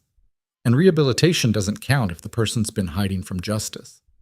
What if you turn yourself in, voluntarily?" "I already did that." "No, you admitted who you were when the marshals asked. That's different from seeking them out and confessing." She leaned forward. "What if you wrote a full confession, detailed everything that happened, showed genuine remorse and acceptance of responsibility? You think that'll make a difference?" "I think it's better than doing nothing." Rowan considered it. Part of him wanted to just accept whatever judgment came. He'd been running for 15 years. Maybe facing consequences, even execution, would finally allow him to rest. But another part of him, the part that had learned to read, that had built a bridge, that had held a baby and felt hope, that part wanted to live. "All right," he said quietly. "I'll write a confession." It took 3 days. Evelyn brought paper and ink. Rowan worked slowly, carefully, writing out everything he remembered about that terrible day in 1799. The robbery that was supposed to be simple, his partner's panic when Daniel Patterson reached for a gun, the shot that killed Patterson's wife. The second shot, Rowan's shot, that killed Patterson himself. He didn't make excuses, didn't try to paint himself as less guilty than he was, just told the truth, plain and terrible. When he finished, his hand ached and the pages were covered with mistakes and crossed out words. But it was done. Evelyn read it that evening, her face getting paler with each page. "This is," she trailed off, "awful. I know. No, it's honest." She looked up at him. "And honesty matters, especially in court." "Will it be enough?" "I don't know, but it's something." She folded the pages carefully. "I'll make sure the judge sees this before trial." February became March. The snow began to melt. The pass to Fort Bridger slowly became passable again. Marshal Crawford started making preparations for the journey. "We leave April 1st, he told Rowan during an inspection. "Should reach Fort Bridger by April 15th. Trial will probably happen within a week." "Understood." Crawford studied him. "I've been doing this job for 23 years, transported hundreds of prisoners. You're the strangest one I've encountered." "How so?" "Most men in your position either protest their innocence or try to escape. You've done neither." "I'm guilty, and I gave my word I wouldn't run." "Your word." Crawford's tone suggested he found that amusing. "You're a wanted fugitive who's been on the run for 15 years. Why should anyone trust your word?" "They shouldn't, but they do anyway." Rowan met his eyes. "That's on them, not me." The marshal almost smiled. "You're an odd man, Mercer." "Yes, sir." The final week of March felt like counting down to an execution. Evelyn came twice a day now, staying as long as Lars would allow. They didn't talk about April, didn't talk about Fort Bridger, just sat together, memorizing each other's faces, storing up moments against the separation coming. "I'm scared," Evelyn admitted on March 28th. "Of what?" "Of losing you. Of not being enough to save you. Of—" Her voice broke. "Of having to watch them hang you." Rowan pulled her close as the bars would allow. If that happens, I need you to promise me something. No. Evelyn, no. I'm not promising to move on or be okay or any of that nonsense people say to make themselves feel better. She was crying now. If they kill you, I'll grieve. I'll be angry. I'll probably do something reckless and stupid, but I won't pretend it's fine. I love you, he said, because what else was there to say? I love you too, and I'm not giving up. March 31st arrived cold and clear, Rowan's last day in Iron Creek before the journey to Fort Bridger. Marshal Crawford and Deputy Hayes prepared the wagon. Lars packed supplies. The whole settlement gathered in the square, though whether to say goodbye or ensure the killer actually left was unclear. Then something unexpected happened. Mrs. Chen stepped forward, holding a package wrapped in cloth. For the journey, she said, handing it to Crawford. Food, warm clothes, medicine. Ma'am, I can't accept. You can and you will. That man saved my grandson's life. I won't have him suffer on your watch. Crawford, wisely, didn't argue with Mrs. Chen. Sarah and Michael approached next, Michael holding baby Eleanor. We wrote a letter, Sarah said, handing Crawford an envelope. For the judge, explaining what Rowan's done here, who he is. I'll make sure he gets it. One by one, people came forward. Tommy Fletcher's mother, Dennis the miner, even Jacob Morrison, looking uncomfortable but determined. I don't agree with what he did, Jacob said, but he's been decent to me. That should count for something. By the time everyone finished, Crawford had a stack of letters and testimonies thick enough to be called a book. Lars approached last, gripping Rowan's shoulder. You fight, son. You hear me? Don't just accept whatever they decide. You fight for the life you've built here. Yes, sir. Evelyn was the last to say goodbye. She didn't cry, didn't make a scene, just pressed a small package into his hands. What is this? Letters. One for every day you're gone. Don't read them all at once. Evelyn, and when you get to Fort Bridger, remember that you're not the man you were 15 years ago. You're the man who jumped into a flooding creek, who built a bridge, who learned to read because you wanted to be better. She kissed him, brief and fierce. You're the man I love. Don't forget that. Then they locked the irons around his wrists, helped him into the wagon, and started the long journey toward whatever justice waited in Fort Bridger. As Iron Creek disappeared behind them, Rowan looked down at the package in his hands. Evelyn's letters. Proof that someone believed he was worth saving. He held on to that package like a lifeline. Because sometimes belief is the only thing that keeps you from drowning. The journey to Fort Bridger took 14 days through country that seemed designed to kill travelers. The wagon lurched over frozen ruts, wheels catching on rocks hidden beneath melting snow. Rowan's wrists ached from the irons, his back from the wooden bench, his soul from the certainty of what waited at the end of this road. Marshal Crawford drove in silence most days. Deputy Hayes rode alongside, rifle across his saddle, eyes scanning the horizon for trouble that never came. They treated Rowan fairly, gave him food, let him stretch his legs during stops, didn't beat him or mock him. Professional, detached, like men transporting cargo instead of a person. On the third night, camped in a shallow canyon, Rowan opened the first of Evelyn's letters. The handwriting was precise, teacher neat, but the words were anything but formal. Rowan, it's been one day and I already miss you so much I can barely function. I burned the soup at supper because I kept looking at your empty chair. Mrs. Chen scolded me in Cantonese, which I assume was unflattering. Tommy Fletcher asked when you're coming back. I told him soon, though we both know that might be a lie. I'm trying to have faith. Some days it's easier than others. Today was not one of the easier days. Love, Evelyn. He folded the letter carefully and tucked it inside his coat, next to his heart. By the 6th day, they'd crossed into rougher territory. The mountains here were older, more jagged, carved by wind and time, into shapes that looked almost deliberate. Crawford guided the wagon through a narrow pass, cursing under his breath when the wheels caught on loose scree. Careful, Hayes warned. Trail's been washed out ahead. They stopped to assess the damage. A recent storm had torn away part of the path, leaving a gap maybe 4 feet wide, but deep enough that a fall would mean broken bones or worse. We'll have to reinforce it, Crawford said. Hayes, get the planks from the back. They worked for an hour, laying boards across the gap, testing weight distribution, making sure the wagon could cross safely. Rowan watched from his seat, Hands still bound, useless. "You know bridges," Crawford said suddenly. "Yes, sir." "Could you do this better than we're doing it?" Rowan studied the makeshift repair. They'd done decent work, but the angles were wrong. The weight would shift unevenly when the wagon crossed. "Yes, sir." Crawford exchanged a glance with Hayes.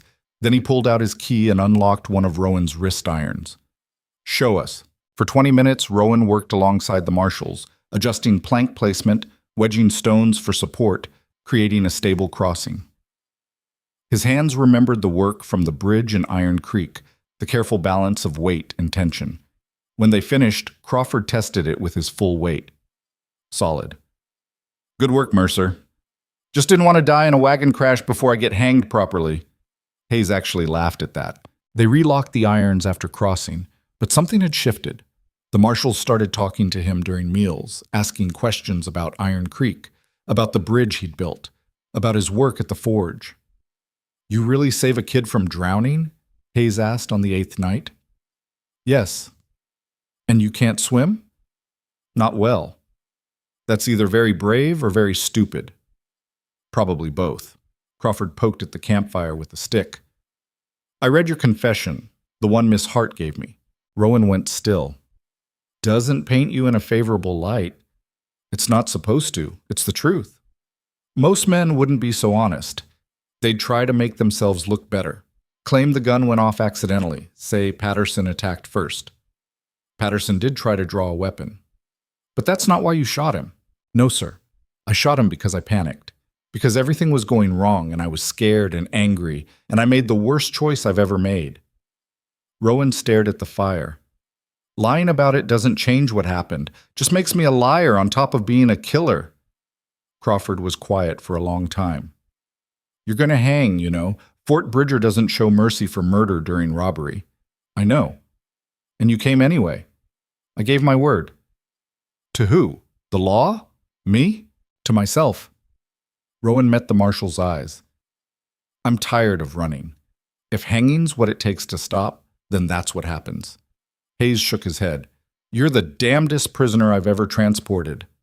"That's what Crawford said." "Well, he's right." Rowan read another letter that night, dated 5 days after he'd left. "The school feels empty without knowing you're somewhere in town. I keep expecting to see you at the forge when I walk past, or at supper, or standing on the bridge looking at the water. Sarah brought Eleanor by today. She's gotten bigger already, which babies apparently do, though it seems impossible. I told Sarah about the trial. She cried. Then she got angry and said she's writing another letter to the judge, this one less polite. I love that woman. I love this whole stubborn town, and I love you. Even though loving you means preparing for the possibility of losing you, especially because of that. Love, Evelyn." Fort Bridger appeared on the 14th day, sprawling across a river valley like something between a settlement and a military outpost. Wooden buildings mixed with canvas tents. Soldiers walked alongside trappers, merchants, and families heading further west. The place hummed with transient energy, everyone just passing through on their way to somewhere else. Crawford drove the wagon straight to the territorial courthouse, a 2-story log building that looked newer than everything around it. Deputy Marshal Hayes went inside to announce their arrival, while Crawford helped Rowan down from the wagon. "You need anything before they lock you up?" Crawford asked. "A letter," Rowan said, "to someone in Iron Creek. Can you make sure it gets sent?" "I can try." Rowan had been composing the letter in his head for days. Now he scrawled it quickly on paper Hayes provided, his handwriting rough but legible, thanks to Evelyn's patient teaching. "Evelyn, I made it to Fort Bridger. The marshals treated me fairly. Trial starts in 3 days. I'm not afraid of dying, but I'm afraid of never seeing you again. If the verdict goes badly, I need you to know that the last 3 months were the best of my life. You taught me that I could be more than my worst mistake. Even if I don't get to prove it long term, I got to prove it for a while. That's more than I deserved. Thank you for seeing me. Thank you for loving me. Thank you for everything. Rowan. He handed it to Crawford. The marshal read it, his expression unreadable, then folded it carefully. "I'll send it today." "Thank you." The Fort Bridger jail was larger than Iron Creek's, but just as cold. Stone walls instead of wood, actual bars instead of a makeshift door. 4 cells, 3 of them occupied by men who looked like they'd been there a while. The jailer, a squat man named Boggs with tobacco-stained teeth, locked Rowan in the end cell. "Trial's Tuesday," Boggs said. "Judge Morrison's presiding. He don't like killers. Most people don't. Smart mouth will get you hanged faster. I'll keep that in mind." Boggs left and Rowan sat on the narrow cot staring at the stone walls. This was it, the end of the road. 3 days until a judge and jury decided whether he lived or died. Probably died. Almost definitely died. He opened another of Evelyn's letters. "Day 7. I'm running out of mundane news to tell you, so I'll tell you something true instead. I'm terrified.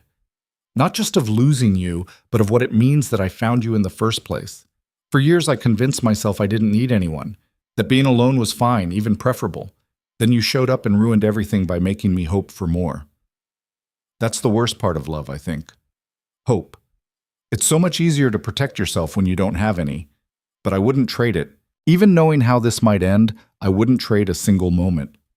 Love, Evelyn."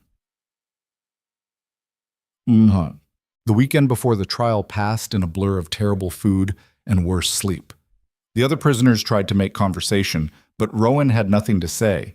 He read Evelyn's letters, rationing them carefully, trying to make them last. On Monday morning, a lawyer appeared outside his cell. "Mr. Mercer, I'm Thomas Whitmore.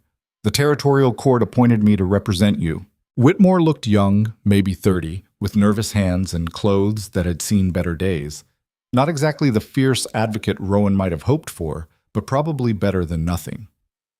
"I read your confession," Whitmore said, pulling out papers. "It's very thorough. Is that a problem?" "It's honest, which is admirable, but it doesn't leave me much room to argue innocence." "I'm not innocent. I'm aware, but there might be mitigating circumstances we can present: provocation, diminished capacity, evidence of rehabilitation." "Will any of that matter?" Whitmore hesitated.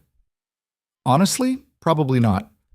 Judge Morrison is known for harsh sentences in capital cases, and the prosecutor, a man named Dalton, has a conviction rate above 90%. So I'm going to hang." "I didn't say that." Whitmore straightened his shoulders, trying to project confidence he clearly didn't feel. "I've been reviewing the letters sent from Iron Creek, the testimonials about your character. They're quite compelling. Compelling enough to overcome murder? Maybe. If the jury believes you've genuinely changed." He pulled out more papers. "I also found the family of the victim, Daniel Patterson's widow and son. They still live near Fort Bridger." Rowan's stomach dropped. "They're here?" "Yes. The prosecutor plans to call them as witnesses, to testify about how Patterson's death affected them."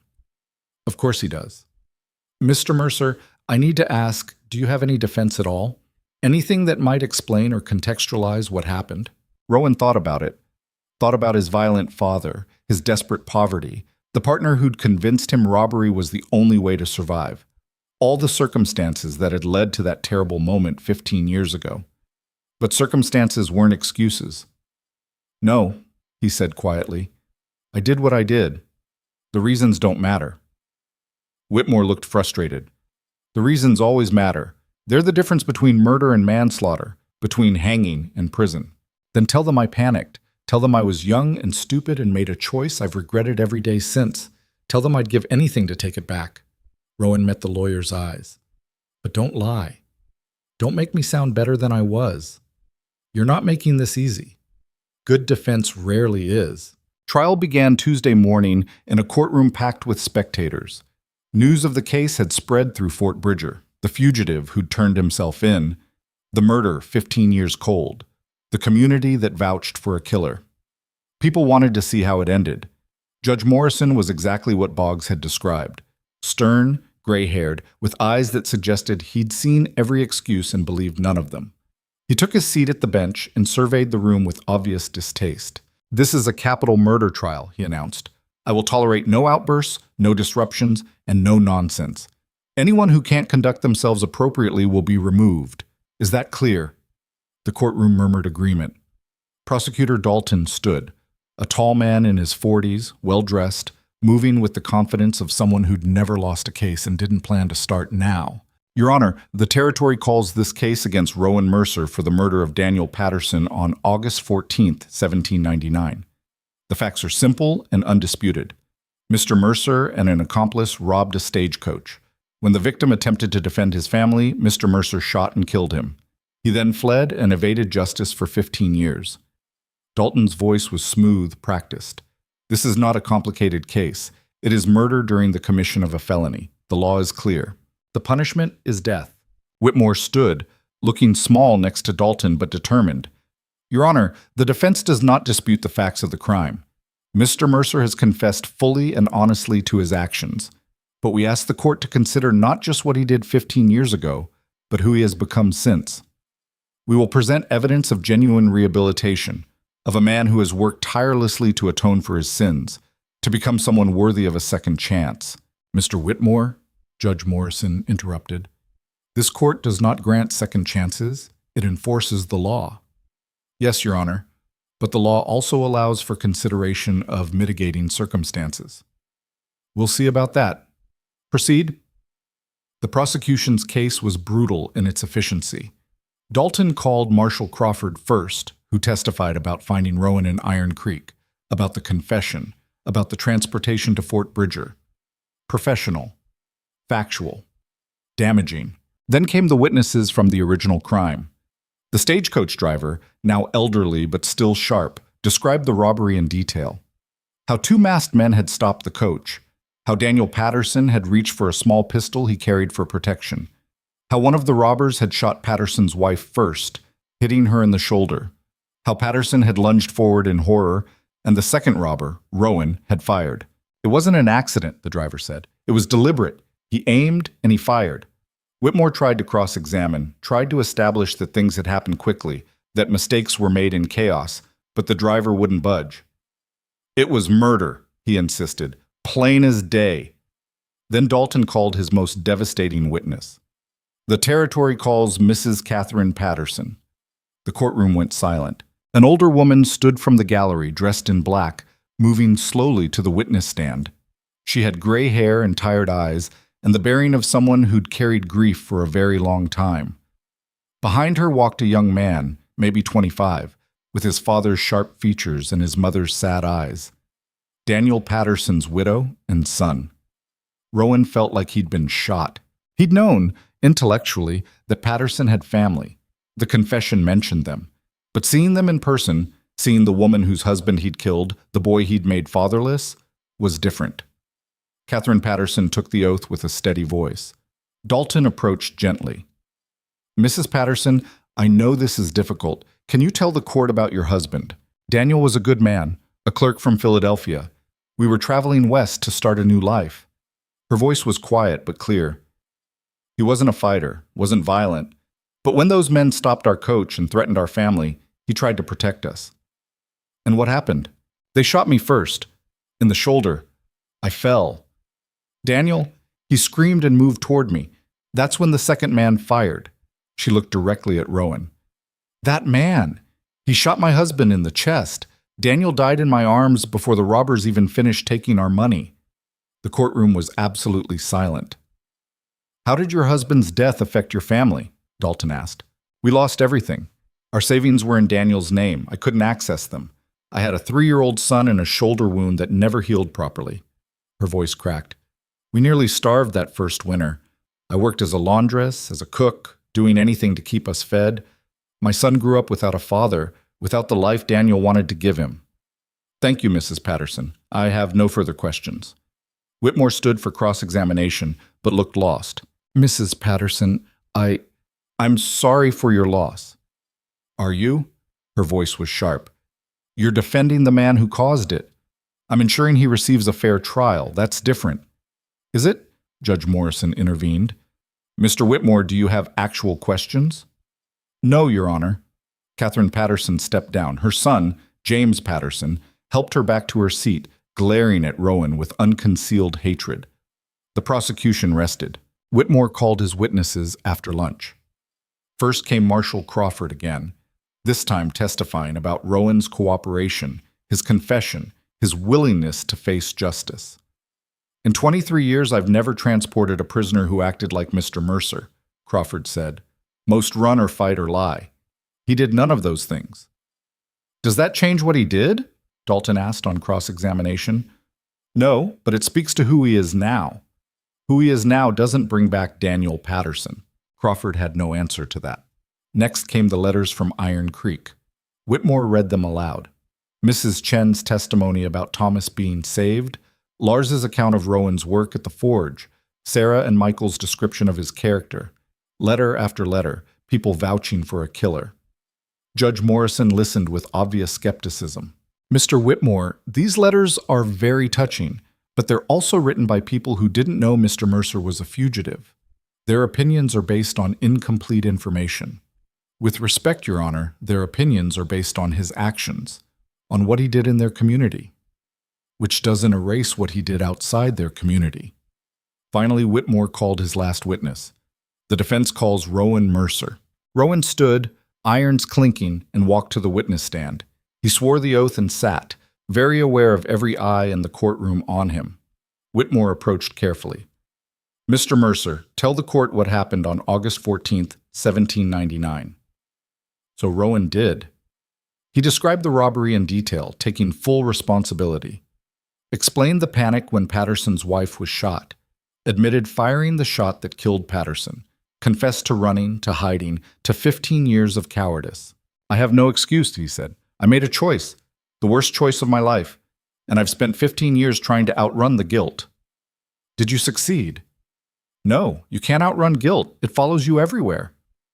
What changed? Why did you stop running? Rowan thought about Evelyn, about Iron Creek, about the bridge and the schoolhouse and the moment he jumped into that flooding creek. I met someone who saw me as more than my worst mistake, and I started wondering if maybe she was right, if maybe I could be more. He looked at the jury. That doesn't erase what I did. Nothing can. But it made me want to stop hiding from it. Dalton's cross-examination was merciless. You say you feel guilty, Mr. Mercer.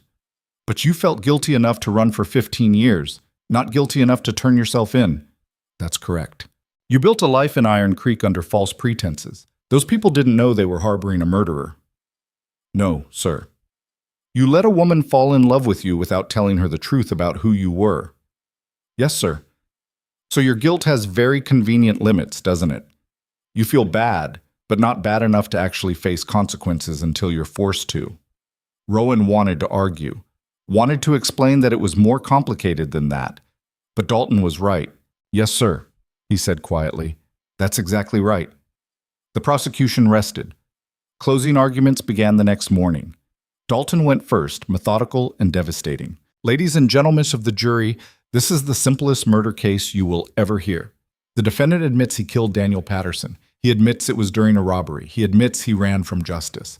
The only question is whether his recent good behavior somehow excuses 15 years of cowardice and a man's death. He paused. It doesn't. Good deeds don't erase murder. They just make the murderer feel better about himself. Justice demands accountability. Daniel Patterson's widow and son demand it. The law demands it. Find this man guilty and sentence him to death. Whitmore stood, looking exhausted. Mr. Dalton is right. This is murder, and Rowan Mercer is guilty. But he's also a human being who made a terrible mistake and has spent 15 years trying to become someone better. He saved a child's life, built a bridge, learned to read, found love, all while carrying the weight of what he'd done. Whitmore's voice strengthened. We can't bring back Daniel Patterson. We can't undo the harm. But we can choose whether justice means only punishment or whether it also means recognizing growth. I'm asking you to see the whole man, not just the worst thing he ever did, but everything he's done since. And I'm asking for mercy. The jury deliberated for 4 hours. When they returned, their faces were grim. Has the jury reached a verdict? Judge Morrison asked. We have, Your Honor. How do you find? We find the defendant, Rowan Mercer, guilty of murder. No surprise there. And what sentence does the jury recommend? The foreman hesitated. We're divided, Your Honor. Some of us believe the defendant should hang. Others believe prison is appropriate given the mitigating circumstances. Judge Morrison looked displeased. This court requires a clear recommendation. The jury conferred quietly. Then the foreman spoke again. By a vote of 7-5, we recommend death by hanging. The courtroom erupted. Rowan felt nothing, just empty, like he'd known this was coming and had already grieved it. Judge Morrison banged his gavel. Order! I will have order! When the room quieted, he looked at Rowan. Rowan Mercer, you have been found guilty of murder and sentenced to death. However, given the unusual circumstances of this case, I'm going to delay execution for 30 days to review the trial record and consider whether the sentence is appropriate. Your Honor, Dalton protested, the jury has spoken, and I've heard them. But I'm also aware that this case has attracted significant attention. I want to ensure justice is truly served, not just swiftly served. He banged the gavel. Execution is stayed for 30 days. Mr. Mercer will remain in custody. This court is adjourned. Boggs led Rowan back to his cell through a crowd that shouted both condemnation and support. Back in the stone room, Rowan sat on the cot and opened the next letter from Evelyn. Day 12. I received your letter, the one you sent from Fort Bridger. I've read it 40 times. Each time I hope it'll say something different at the end. That you're coming home. That the trial went well. That we'll be together again. But it doesn't. It just says goodbye in a dozen different ways. I'm not accepting goodbye. Not yet. Not while there's still a chance. I'm writing to the governor, to the territorial legislature, to anyone who might listen. And if none of them do, I'll come to Fort Bridger myself. You're not facing this alone. Love, Evelyn. 30 days. 1 month to live. Unless a miracle happened. Rowan didn't believe in miracles, but he believed in Evelyn. And sometimes that was enough. The first week of waiting felt like drowning in slow motion. Rowan counted hours by the changing light through the small window near the ceiling of his cell. Morning, noon, evening, night. Each day identical to the last, each one bringing him closer to a noose. Whitmore visited on the third day, carrying papers and looking cautiously optimistic. Judge Morrison is reviewing the case thoroughly, he said.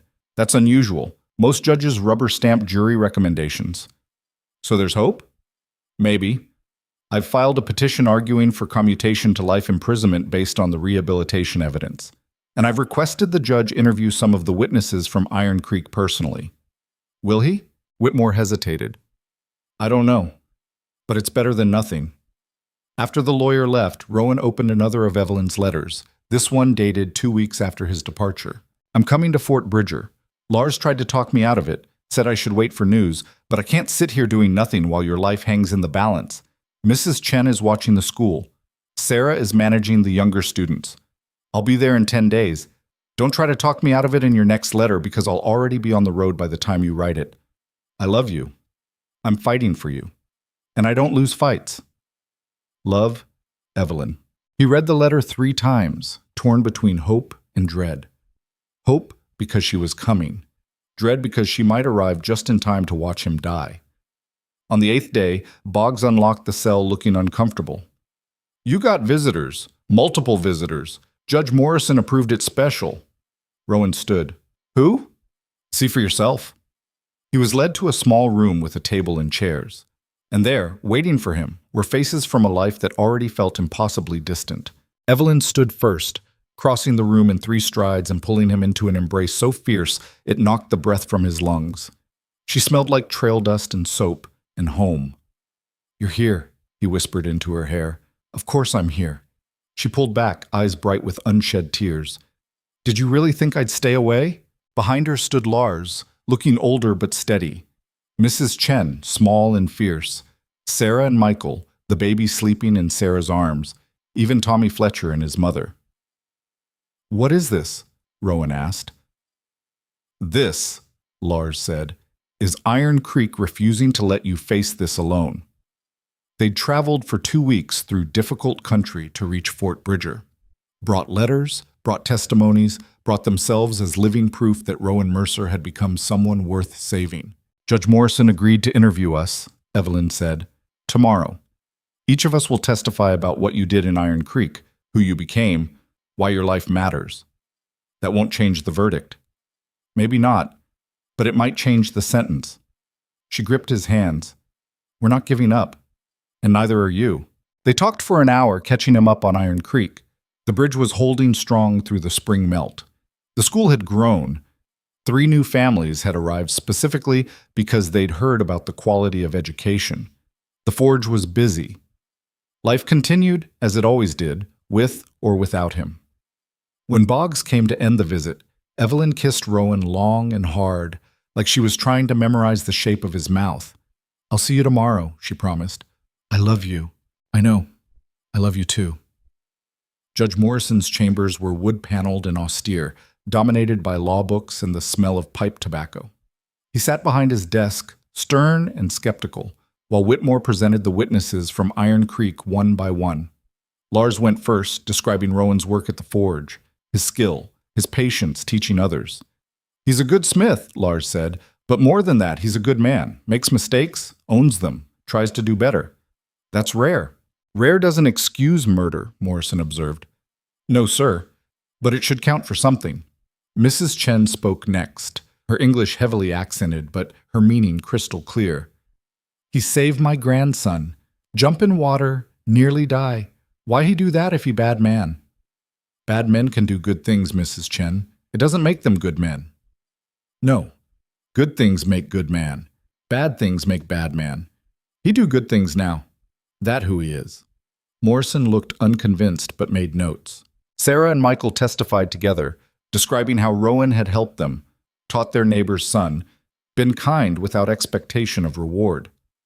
"He didn't know we'd find out about his past," Michael said. "He was just being decent because that's who he'd become." "Or because he was hiding," Morrison countered. "Hiding would have been staying invisible. He made himself part of the community. That's the opposite of hiding."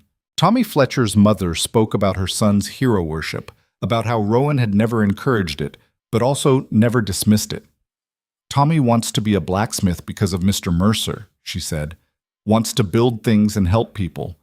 If that's the legacy of a man who should hang, I don't understand justice anymore." Morrison's expression softened slightly, but didn't break. Finally, Evelyn testified. She spoke clearly, without emotion, laying out facts. The reading lessons, the bridge construction, the moment in the flood when Rowan had risked everything for strangers who'd treated him with suspicion. "You love him," Morrison said. "It wasn't a question." "Yes." "That compromises your objectivity." "No, Your Honor. It clarifies it." Evelyn met his eyes. "I've spent 15 years teaching children. I know when someone's pretending to be better than they are. Rowan isn't pretending. He's struggling. Every day he struggles to be the person he wants to be instead of the person he was. That struggle is real, and it matters. Mrs. Patterson struggles too, with poverty, with loss, with raising a son alone. Her struggle is Rowan Mercer's fault." "I know, and that's a debt that can never be fully repaid." Evelyn's voice remained steady. "But killing him doesn't help her. It just creates more loss, more grief, more people left behind." "That's not for you to decide." "No, sir. It's for you to decide. I'm just asking you to see all of it. Not just the worst thing he did, but everything he's done since." After the interviews concluded, Morrison dismissed everyone except Whitmore. "Your client is guilty," he said flatly. "The jury was right. The law is clear." "Yes, Your Honor. But you want me to reduce the sentence anyway." "I want you to consider that justice can include mercy. That punishment can include the possibility of redemption." Morrison was quiet for a long time. "I'll issue my decision in 1 week. Until then, Mr. Mercer remains in custody." That night, Rowan was allowed another visit with Evelyn. They sat across the table in the small room, holding hands, not talking much. Sometimes words weren't enough. "What happens if Morrison upholds the death sentence?" she asked finally. "Then I hang, and I become someone who loved and lost. You'll be fine. You're strong. Being strong and being fine aren't the same thing." She tightened her grip on his hands. "I don't want to be strong without you. I want to be weak and annoying and happy with you." He almost smiled. "You're never annoying." "I'm frequently annoying. You just like me anyway." "I love you anyway." "Same thing." They sat in silence for another moment. "If the worst happens," Rowan said quietly, "I need you to promise me something." "No." "Evelyn." "No, I'm not making deathbed promises. You're not dying. You don't know that. I know that I didn't travel 2 weeks through terrible country to watch you give up. Her voice turned fierce. So no promises, no goodbyes. We fight until there's nothing left to fight for. And if we lose, then we lose together. She pulled his hands to her lips, kissing his scarred knuckles. But we're not losing. The week crawled past with excruciating slowness. Rowan read the rest of Evelyn's letters, rationing them carefully, making them last. The people from Iron Creek remained in Fort Bridger, refusing to leave until Morrison issued his decision. On the 6th day, something unexpected happened. Boggs unlocked Rowan's cell, looking confused. You got another visitor, a strange one. Who? See for yourself. The visitor was a young man, mid-20s, well-dressed, with Daniel Patterson's sharp features and his mother's sad eyes. James Patterson, the son of the man Rowan had killed. They sat across from each other in the small visiting room, tension thick enough to choke on. James stared at Rowan with an expression that mixed hatred, curiosity, and something else Rowan couldn't identify. Why did you come? Rowan asked finally.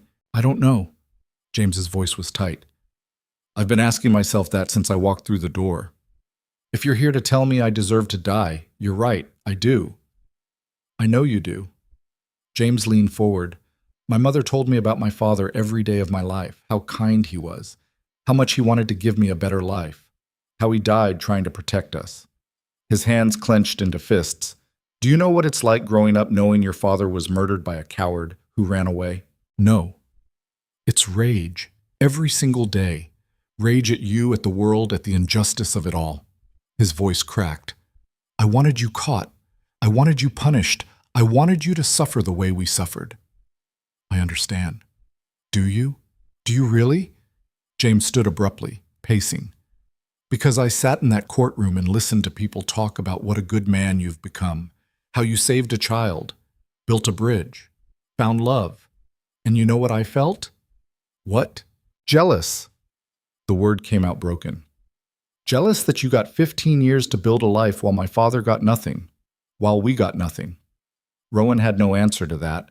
James sat back down, exhausted. My mother is dying, cancer. The doctors say she has maybe 6 months. I'm sorry. She doesn't want to die hating you. Says it's poisoned enough of her life already. He looked at Rowan with red-rimmed eyes. She asked me to come here, to look at you, to decide for myself whether you deserve to live or die. And what did you decide? I don't know. James's voice was barely a whisper. Part of me wants to watch you hang, wants you to feel the fear my father felt in those last moments.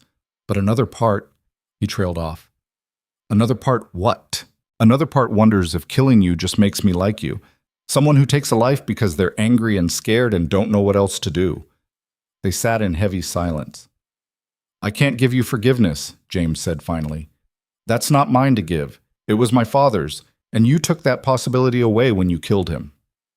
I know, but I can tell you that my mother doesn't want your death. She told me last night that she's tired of loss, tired of grief, tired of anger. He stood to leave. She's writing a letter to Judge Morrison, asking for clemency. I don't know if it'll matter, but she wanted you to know. Why would she do that? Because she's a better person than either of us. James walked to the door, then turned back. I don't forgive you. I probably never will, but I don't want to become someone whose whole life is defined by revenge either. My father wouldn't have wanted that. After he left, Rowan sat alone in the room for a long time, trying to process what had just happened. Catherine Patterson, the woman whose husband he'd killed, whose life he'd destroyed, was asking for mercy on his behalf. It didn't make sense. Nothing about redemption made sense. But that, he was learning, was the point. Judge Morrison issued his decision on the 7th day. The courtroom was packed again. Townspeople, journalists, the witnesses from Iron Creek, Catherine and James Patterson, Marshal Crawford, everyone who'd become invested in the outcome. Morrison entered, gavel in hand, expression unreadable. This court has reviewed the trial record, the jury recommendation, and the additional testimony provided by witnesses from Iron Creek. I've also received a letter from Mrs. Catherine Patterson, widow of the victim, requesting clemency for the defendant. The courtroom stirred. I've spent considerable time considering the appropriate sentence in this case. The law is clear. Murder during the commission of a felony is a capital offense. The jury recommended death, and I have no legal basis to overturn that recommendation. Evelyn's hand found Rowan's across the gallery rail, gripping hard. However, Morrison continued, the law also allows for judicial discretion in unusual circumstances. And these circumstances are highly unusual. He paused, looking directly at Rowan. Mr. Mercer, you committed a terrible crime. You killed an innocent man, destroyed a family, and then spent 15 years evading justice. By any measure, you deserve the harshest punishment available under law. Rowan nodded. No argument. But you also turned yourself in when you could have continued running. You confessed fully and honestly. You've demonstrated genuine remorse and made measurable efforts to become a better person. Morrison's voice was measured, judicial. The victim's widow has asked for mercy, which carries significant weight with this court. And the testimony from Iron Creek suggests you've become someone capable of contributing positively to society. He picked up his gavel. Therefore, I am reducing your sentence from death by hanging to 20 years imprisonment with possibility of parole after 10 years, contingent on continued good behavior and demonstrated rehabilitation. The courtroom exploded. Evelyn gasped, tears streaming down her face. Dalton shot to his feet. Your Honor, This is my decision, Mr. Dalton, and it is final. Morrison banged the gavel. Mr. Mercer, you will serve your sentence at the Territorial Prison in Laramie. You will be eligible for parole review in 1824. Whether you earn that parole is entirely up to you. He looked at Rowan over his glasses. You've been given a second chance. I suggest you use it wisely. Yes, Your Honor. This court is adjourned. In the chaos that followed, Rowan couldn't hear anything except the blood rushing in his ears. 10 years. Maybe less with good behavior. Not a death sentence, not an ending, a chance. Evelyn was crying, laughing, gripping his hands through the rail. You're alive, you're alive. 10 years is a long time. I don't care. It's not forever. It's not death. She kissed him through the bars, desperate and relieved. I'll wait. However long it takes, I'll wait. You shouldn't. Don't tell me what I should do. I'm waiting. That's final. Lars clapped Rowan on the shoulder, grinning. Mrs. Chen nodded approval. Sarah and Michael looked like they'd witnessed a miracle. Even Marshal Crawford approached, expression thoughtful. You got lucky, Mercer. I know. Don't waste it. I won't. As they led him back to the cell, Rowan caught sight of James Patterson standing at the back of the courtroom. Their eyes met. James didn't smile, didn't nod, didn't offer any gesture of forgiveness, but he didn't look away either. And sometimes, acknowledgement was enough. The transfer to Laramie Prison took another 2 weeks. Evelyn traveled with the convoy as far as the prison gates, then stood in the road watching as guards marched Rowan inside a stone fortress that would be his home for the next decade. The prison was harsh, brutal labor, minimal food, winters that tested every man's will to survive. Rowan worked in the quarry, breaking rocks 12 hours a day, sleeping in a cell barely big enough to lie down in. But Evelyn's letters came every week. She wrote about Iron Creek, about the school expanding, new families arriving, the bridge holding strong through every season, about Lars teaching a new apprentice at the forge, about Sarah's daughter, Eleanor, learning to walk, to talk, to read, about Tommy Fletcher, who'd started working with the new blacksmith, learning the trade Rowan had sparked interest in. And Rowan wrote back. His handwriting improved. His vocabulary expanded. He read everything the prison library offered: technical manuals, philosophy, poetry. He taught other inmates to read, using the same patient methods Evelyn had used on him. He worked hard, kept his head down, avoided trouble. The first year was the hardest. Every day felt like drowning. But Evelyn's letters were life rafts, reminding him that something waited beyond these walls. The second year was slightly easier. He found purpose in teaching others, in the small improvements he could make even in a place designed to break men.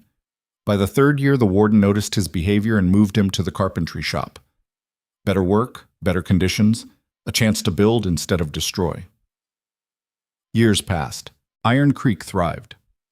Under Evelyn's leadership, the settlement became known as a place where people were judged by their choices rather than their pasts. The bridge Rowan built became a symbol. physical proof that broken things could be rebuilt stronger. Evelyn never married, never even considered it. She expanded the school, taught adults alongside children, and became one of the most respected educators in the territory. People asked why she stayed single.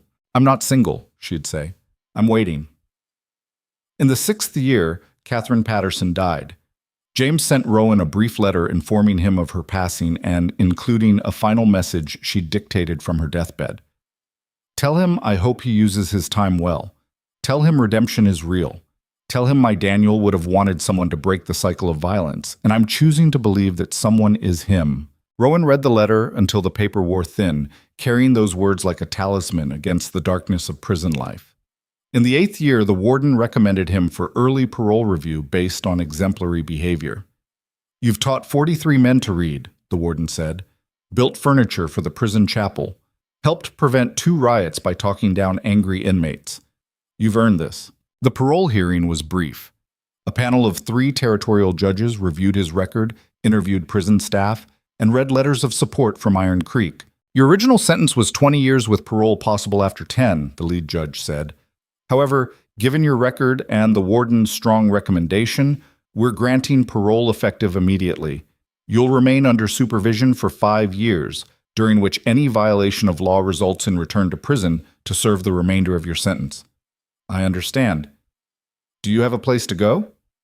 "Iron Creek, if they'll have me. According to these letters, they're waiting for you." 3 weeks later, on a warm spring morning in 1817, Rowan Mercer rode into Iron Creek carrying nothing but a small bag of belongings and 8 years of accumulated hope. The town had grown, new buildings, new families, new possibilities. But the bridge still stood where he'd built it, strong and solid, the carved message from the old church still visible on the railing. "All who enter here are welcome. All who leave here are loved." Evelyn saw him from the schoolhouse steps. She didn't run this time, just walked toward him with steady purpose, tears streaming down her face, moving like someone who'd waited so long she'd almost forgotten what the ending looked like. They met in the middle of the street, in front of the bridge, surrounded by townspeople who'd gathered to witness the reunion. "You came back," she said. "I promised I would." 8 years. "I know. I'm sorry it took so long." "Don't apologize." She reached up, touching his face like she couldn't quite believe he was real. "You're here now. That's what matters." He kissed her then, in front of everyone, not caring who watched or what they thought. Kissed her like a man who'd been drowning and finally found air. The town cheered. Lars was there, older and grayer but still solid. Mrs. Chen, who immediately started scolding Rowan in Cantonese about being too thin. Sarah and Michael, their daughter Eleanor, now 8 years old and reading at a level that made Evelyn proud. Tommy Fletcher, 17 now and working at the forge, looking at Rowan with something between admiration and determination. "I kept your job," Lars said, gripping Rowan's hand. "Forge is yours whenever you're ready." "I'm ready now." "Good. Got 3 wagon wheels that need work and a customer who won't stop complaining. Perfect welcome back project." That evening, Rowan and Evelyn walked to the bridge together, standing in the same spot where she'd first told him people were more than their worst mistakes. "What happens now?" he asked. "Now," she smiled. "Now we build a life, the one we couldn't have 8 years ago.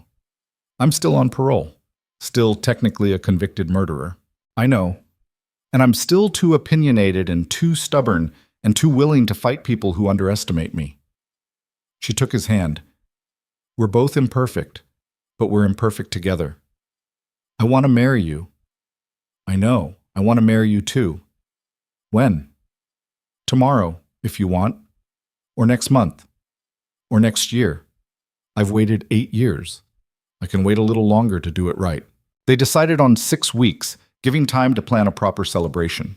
The whole town turned out for the wedding, held on the bridge at sunset, lanterns glowing against the darkening sky. Lars officiated, reading from a territorial statute that barely qualified as ceremonial, but was legal enough. Evelyn wore a simple dress she'd made herself. Rowan wore clothes Lars had loaned him and boots Tommy had helped repair.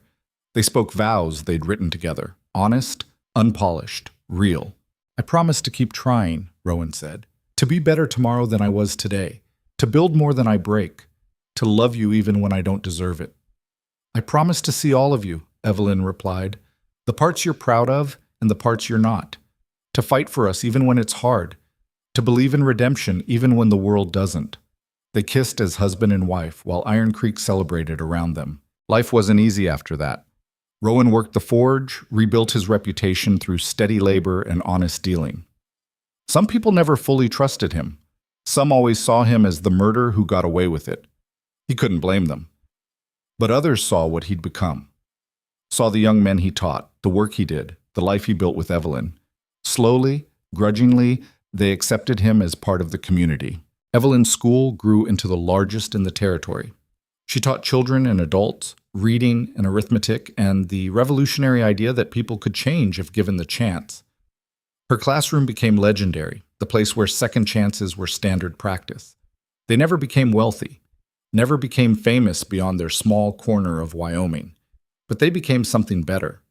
They became proof that redemption wasn't a moment but a process, that growth was possible even after terrible mistakes, that love could survive separation, hardship, and the weight of the past. Years later, when Rowan was 50 and Evelyn was 52, they stood together on the same bridge as a new generation of children played nearby. The structure had weathered storms, floods, and countless crossings, but it still stood, stronger than the original, built to last. "Do you ever regret it?" Evelyn asked. "The 8 years in prison? Everything we lost?" Rowan considered the question honestly. "I regret killing Daniel Patterson every day. That never goes away. But the prison, the consequences?" He shook his head. "No. I needed to face what I'd done. Needed to pay some kind of debt, even though it could never be enough." "Mrs. Patterson thought you did." "Mrs. Patterson was kinder than I deserved. Maybe. Or maybe she understood something about forgiveness that took us years to learn." They watched the children play, several of them students Evelyn had taught, one of them Tommy Fletcher's daughter. "I think about the man I was when I walked into Iron Creek," Rowan said quietly. "Scared, guilty, convinced I didn't deserve to live. And I look at this," he gestured at the town, the bridge, the life they'd built, "and I still can't quite believe it's real. It's real because you made it real, one choice at a time. We made it real." "Fair point." An elderly couple crossed the bridge, nodding respectfully to Rowan. He recognized them. New arrivals from 2 years ago, running from debts in St. Louis. Iron Creek had taken them in, given them work, asked no questions about their past, because that's what Iron Creek did. It became the place where people's worst mistakes didn't define their entire lives, where redemption wasn't easy but was possible, where a scarred mountain man and an underestimated schoolteacher built something that outlasted both of them. The bridge stood for another 50 years, long after Rowan and Evelyn were gone. Long after most people forgot the story of its construction. But the carved message remained, weathered but legible. All who enter here are welcome. All who leave here are loved.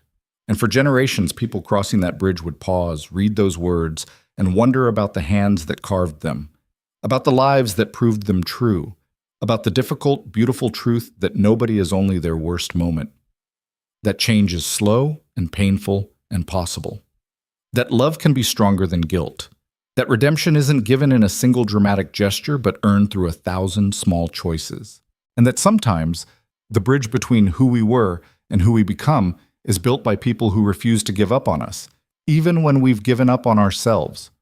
That was the legacy of Rowan Mercer and Evelyn Hart. Not perfection, not a fairy tale, just two imperfect people who chose to build something better than the past that tried to destroy them. And in the end, that was enough, more than enough. It was everything.